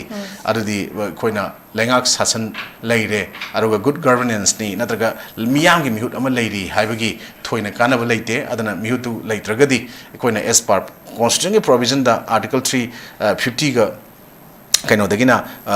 टू 60 फाउट लेब इमरजेंसी प्रोविजन से सिगी मतुंगिना दम मागे लाखम थोको लागा वार से वाना थेंगनाबदो थेंगनरकान मदुगी चप चाना मदुगी कहीं यूनियन गवर्नमेंट एक्शन सिंग लौखलकपदुना हेना मथौ ताई नत्रदी अखोइना इवन कहीं इंदिरा गांधी की मतमदा इमरजेंसी लौथोखिबा सुपनगी 21 मंथ्स खके हाई तारेको तौगिबा पोतदी कोइगी संविधान हथिया दिवस कायना तौब कॉन्स्टिट्यूशन मदर दे कायना तौरगा कोई सोमदा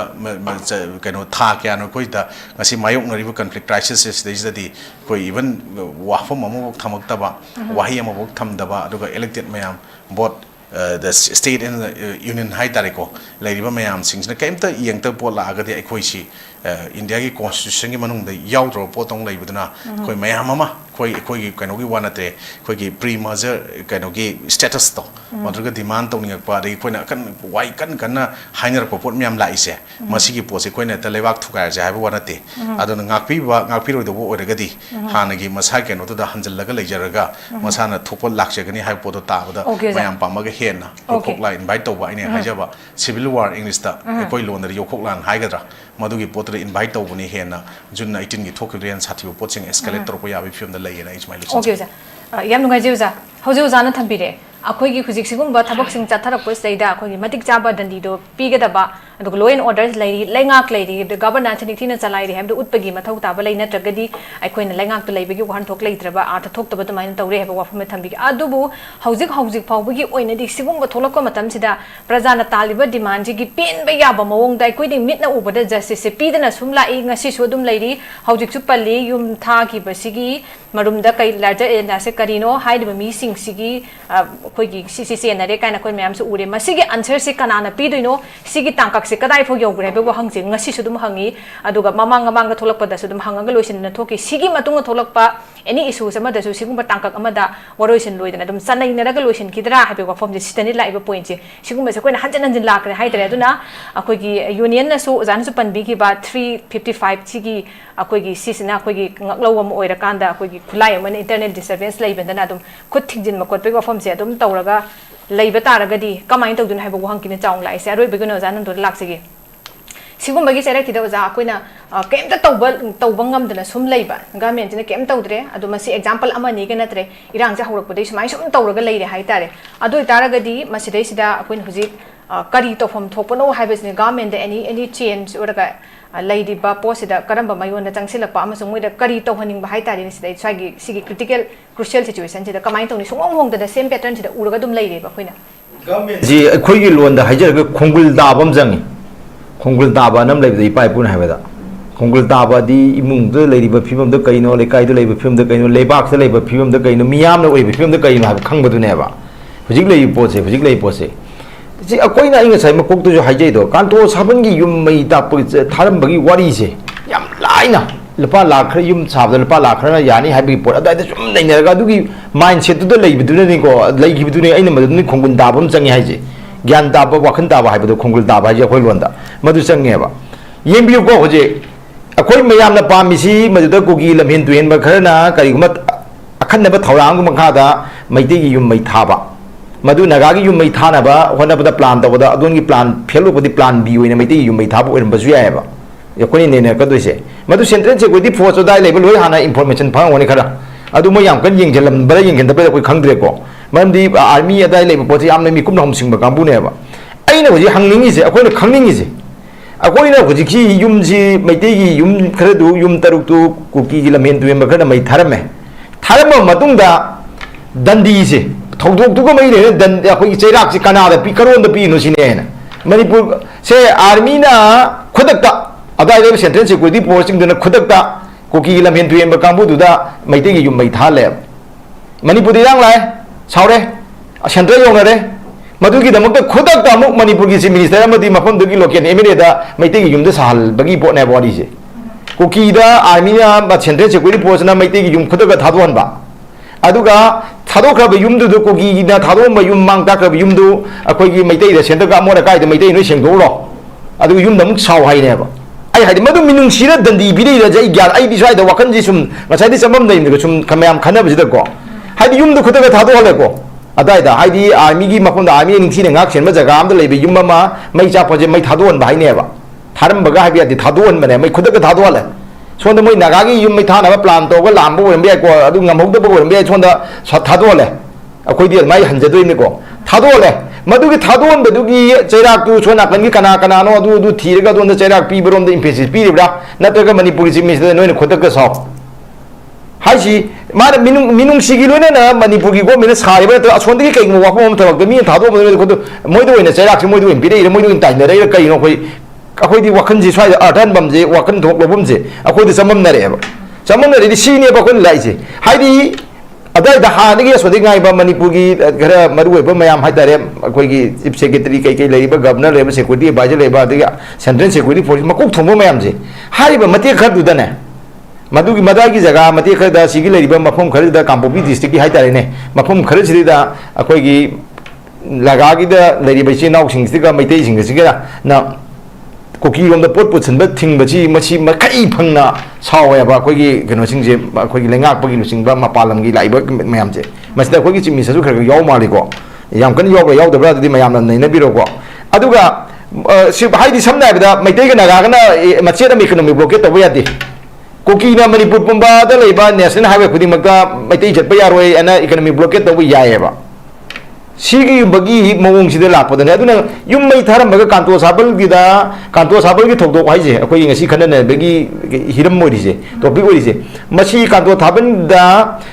leiba akoi gi praja khunja khra gi leime khong area da leiba yum khara yum daru koki lamen tu me khana akhanna ba thorang gi matung na akoi gi mafam da ta ba central security force mai thado hale khoda ga thado hale madu gi rang thole be irang du gi pakhum moina manipur gi chief minister da adagi instruction pire pire khangde mafam du gi local MLA du ga torga khodak da yum san do le ba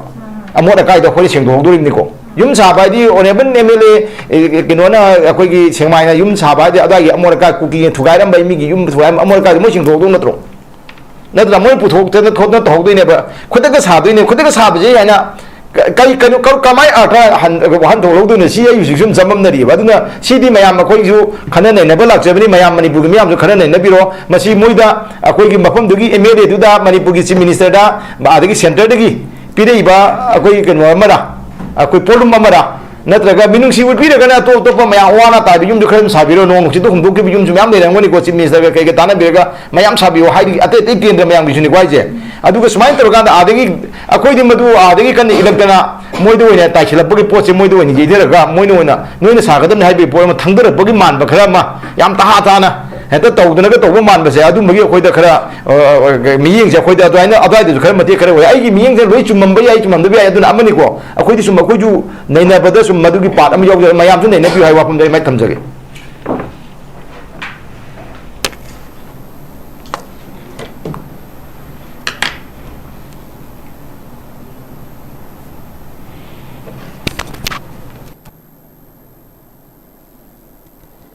Okay, saya am nungai je. At ai oza mai bontam lak tigi hujik aduna lakadori ba posi ai khoi gi yum si mai tharam makana yum se mung sajin ba tharam ba yem yum sajin ba adu itara gadi chathara iba crime siga som da lenga ki mekati pira iba response siga kayam contradictory oy aduna masina karamba akoi effective oi ba problem je solve tong nabi damakta lambi da laktur na haibe se koina achauba wahangam oi hai tare maram aduna koina sumai sum chathaboi taragadi ngasai gi tawriba commit tawramiba mi singduda henna sigumba thabak ama si pangthorakpada in inot en hapa ade use thoi da bagi potna makak langa da bai damakta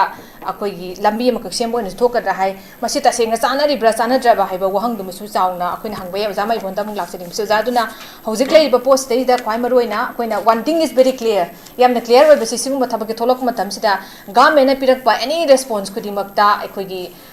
yamna kano to gota pade reactive ora kadba praja gi mai kai degi mayam degi lakadaba ko gi proactive oi ba post lakhat pa se wat pe mami se ko na dum tar ga leide hai tare tuna kanto saban gi matang de kun nei na rei besi ko gi forum simak da irang ge thok degi series on ngasi gi sigi matters de myam nei na ga lai adu da Koyna last करी the ताई ना ला the ताई हैना government की log दब दायित्व accountability सिदा अदुमक ताई ngasi कोइना गवर्नमेंट ना करी अकाउंटेबिलिटी लखले है कंदा मी फारी बा युम सारी बसिगी जस्टिस पीनबा कदाई फोक चंगसिले ने यंग मतमदा कोइना मागी रेस्पॉन्स यंग मत हुजी युम साबसे कोइना उरे युम सादोरे हुजी मी फाबगी मी चंगसिनबगी पोतो नतबिदा कोइना मोइना थादोअम्बा बांगन ताखलम्बा युम से हाइरे मसी से लोरा काना कुपसिनरा काना कोइ से लोसिन किदुइरा अदुना गवर्नमेंट ओनली गवर्नमेंट से रेस्पॉन्सिबल ओइबा मरमना लॉ एंड ऑर्डर कई लेब मैम सिंगु मैम से फजना इफेक्टिवली प्रोएक्टिव ओइना कोइना रेस्पॉन्ड तौबसे मथौ ताई कदाई फाव क्रेडिबल लोइना हाइरिबा थोइबा सिचुएशन सिंगसी सोल्व तौनबगी दमकता मोइना चंगसिलेबगी हाइबसी अचौबा लायस क्वेश्चन मैम हम थोले लोइसिलकबगी वजन ओजा मैबोन त कमाइ थंबिनि ओजा तो बड़ा किने होइगे होजिके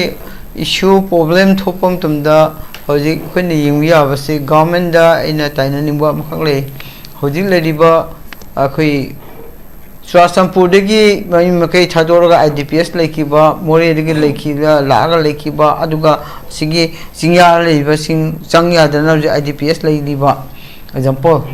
अदुगा हजिकी कांतो सबंदा जे मै था केमदर लेदिंगेदा मै थादोखिबा युम साबगी प्रोविजन लापा मसिदा कोइने यंगी आपसे गवर्नमेंट ऑफ इंडिया दा कोइने हाइनिंग हुसी हाइदिबो प्रॉब्लम थोलिबा सही ओहुम थोलिबा इशू से एकोइ मोइगी कुकी सिंगना मै थारुबगी कुकी सिंगना तानथोखि बदिगी हंजिनबंगबदना IDPS ने केंद्र रिलीफ कैम्प लेदिबा सिंगसिगी मसिगी मतेंग पांगनबा गवर्नमेंट ना पैसा पीरिबसे दि लालेने लवेबको मरमदी अइना लाले है मरमदी मधु पियो मोता सोल्यूशन की दमकता मोइना ऑर्डर तो बियोबा सेंटर ना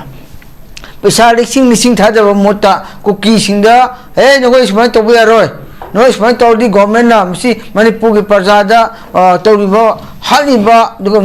मै था तानथोरिबा पुरमक्से लेपकदबनी हाबा वाहै दुना मगोइना पा क्रो थादब मोता मधुने हेना फैयाबा मधु मगोइ दो हायनिंगेबा मधु हायरा मतम खक्तदा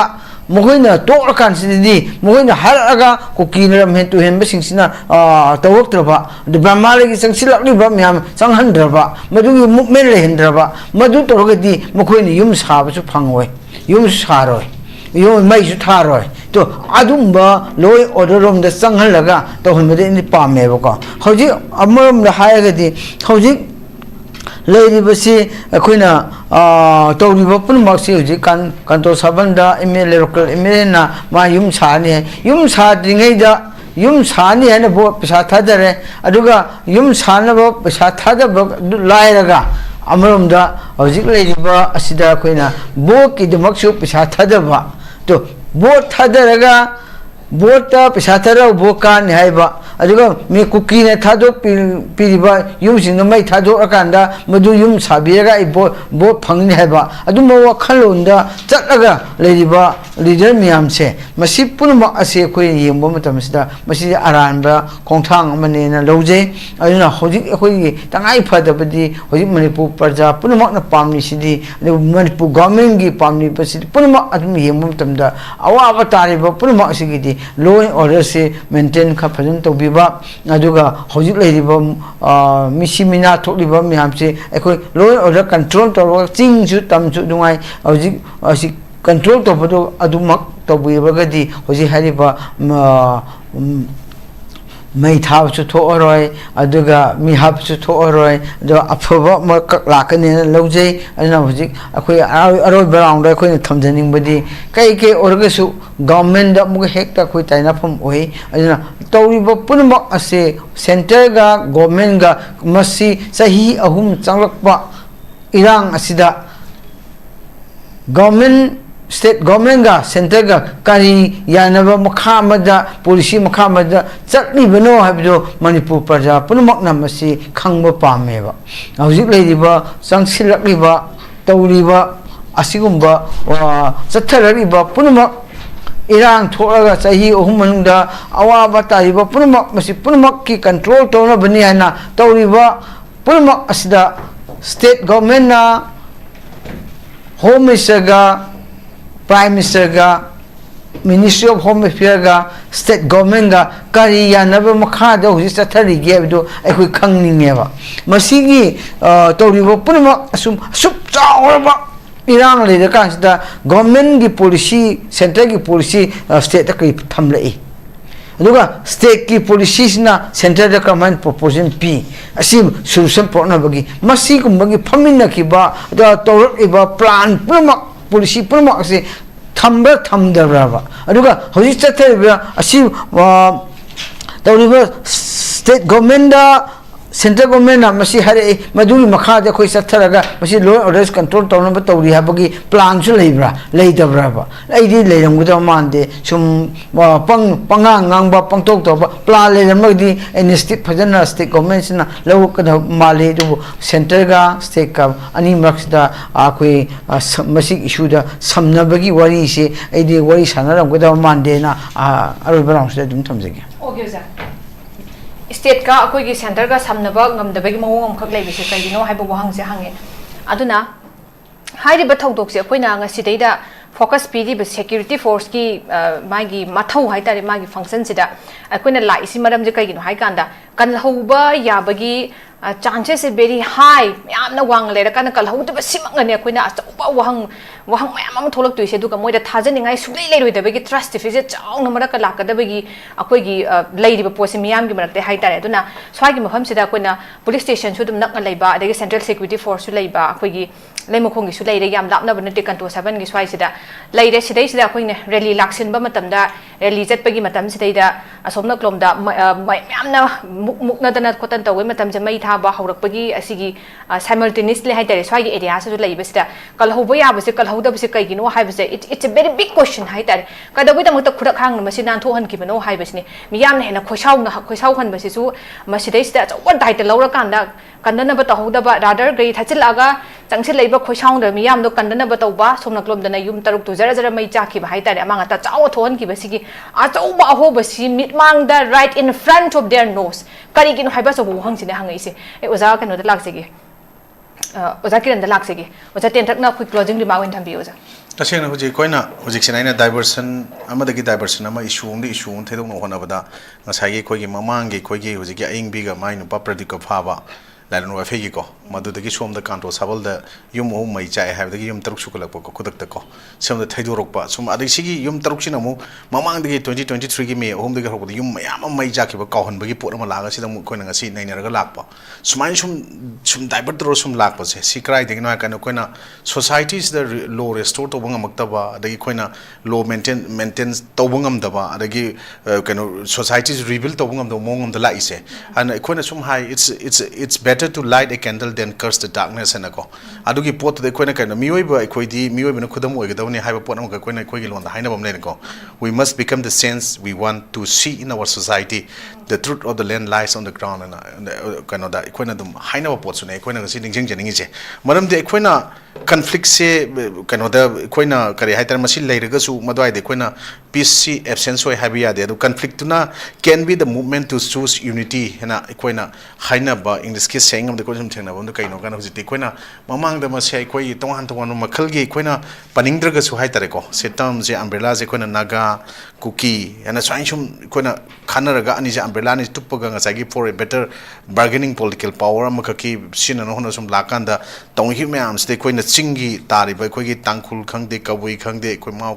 khangde leri ba naga gi umbrella tupi me am je koi ga samina ba yad ba pota man ba pot dum leram mine ba handaki matang je dum kuki na muk tupi ba satin tupi kaung ni torpa karan ji da moi masen marta su jogi adu ge na to ba pot am le ba tongan ba ko sigi adum mare ba che yana na ba torpa stage da kai do re ha kan hu dum chamin na ba gi pot na ma kai gi long lip manipur kana khoi gi le ta ga ambuk ta gi do pot tarak ba hoi ko chamin na ba khoi na long lip kang le pa law ri ta de but manipur law ri ta re sigi pot mayam ma aduna khoi na hu ti ground reality plus grassroots credibility ma lai ba kangu sing che masai gi book knowledge katang lai ba na ta ba power is not enough and book knowledge is not enough in a conflict state koi di huji rebuild society tawno hona bade ano boy koina mi hu ching khalakong matam de yam daka oina de haining eba ko swai de ko si yeng ma thok tai madam di leadership start from your own street not from species na ko moi gi koi phaja ba wahi wada phaja ba koina media tholaga nganga iba pot mayam do madregi koina oi bi yaro leadership phaja ba afa ba khan ba to swai sim tok pai ba se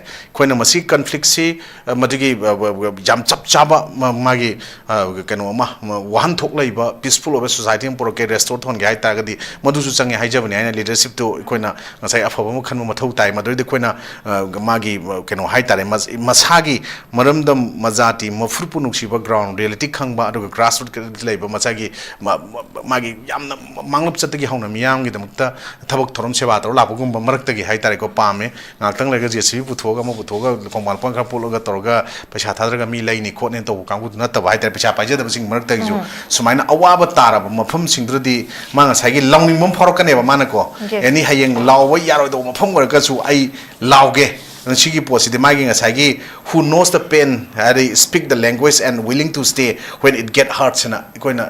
magi yamna ai tumin le thopya de na khalaga ai si thekna law khanba ngam bodo mi sing do madu manipur da ka lai na khali and last time lotion ngai na conclusive point hand of say darkness cannot drive out darkness only light can do it heads cannot drive out head only love can do it hai da ai koi nukshi chanan lai ba hai ba se kaino de koi gi fruit kangluf ikoi indigenous people native people mayam ko je punjil laga ko hoji sigi port conflict crisis se ikoi narco terrorists sing so called illegal immigrants sing drug mafia cartel mayam tholiba ngasi manipur conflict crisis mayam je thengna ba taraga de ikoi je loina ikoi gi kano da punjan na ba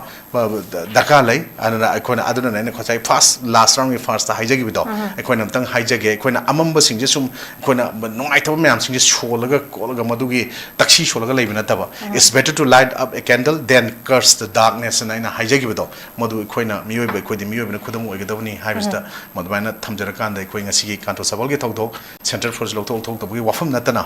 koi shum mayam sing loan order kaiter breakdown to myam je mekat kya hai tagadi firstly koi unite obam taka oi aduka koi gi yamna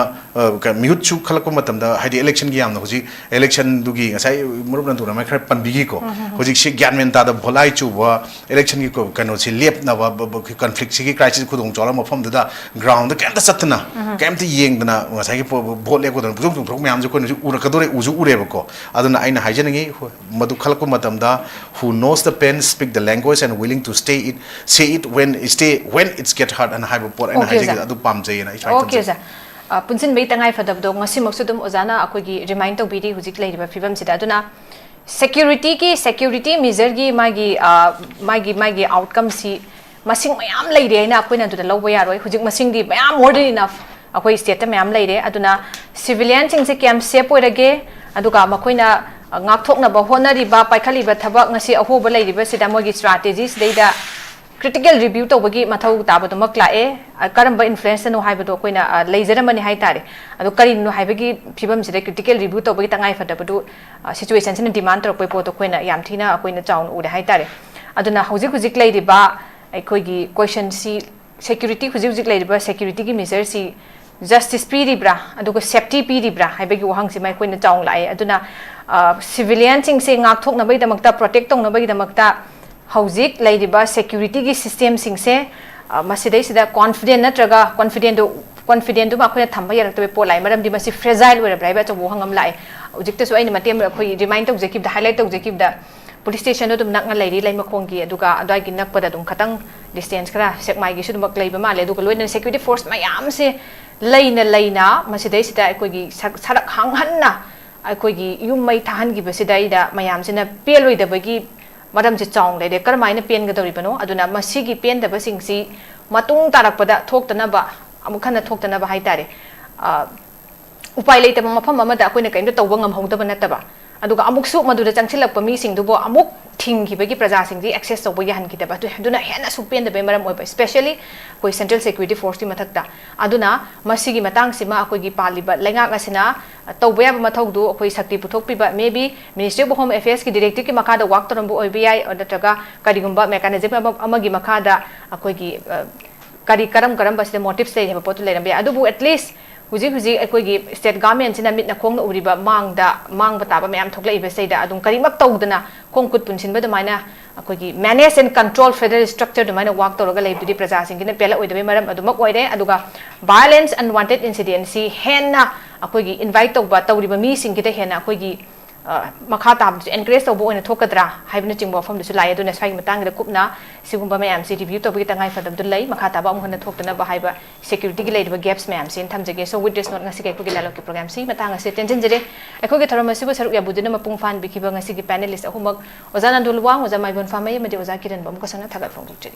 hayam sulam da masi tho iba tongan tongan be su si gi matang da nei na bi gi tan da do ko gi dialogue ki forum na buduna lakjege miyam sungsoi soi da meeting tabi yu pumna opom ka na khurum je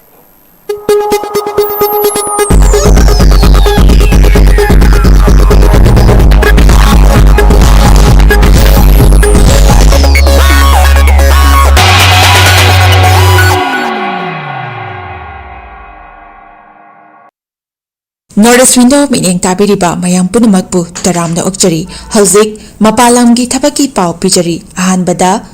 atubagi oina Dubai gi warehouse worker gi thabak kauri hairiba thabak asi apply to biningba miyoisingna presentable and good communication skill leibata natana masagi chahi kunmathoi dagina kuntrataret phawbada leiba oibigadabani hairiba thabak asigi pijariba khudong chabasing adudi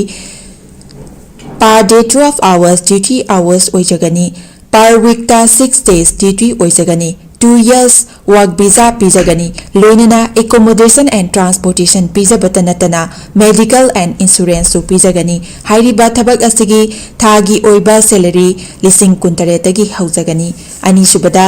United Arab Emirates ke driver gi thabak kauri hairiba thabak asi apply to winning ba miyosingna Indian car license ka loinana Gulf ki license leiba oigadabani amasung basic English communication leigadabani hairiba thabak asigi Indian license paibiba miyoisingi thagi oiba salary di lising yankhai dagi haujagani Gulf license paiba miyoisingi thagi oiba salary lising yankhai manga dagi haujagani ahum subada Beharan Water Park ki female retail staff tara kauri hairiba thabak asi apply to biningba miyoisingna retail experience leibaga loinana yamdrabada 165 cm ki changda wangba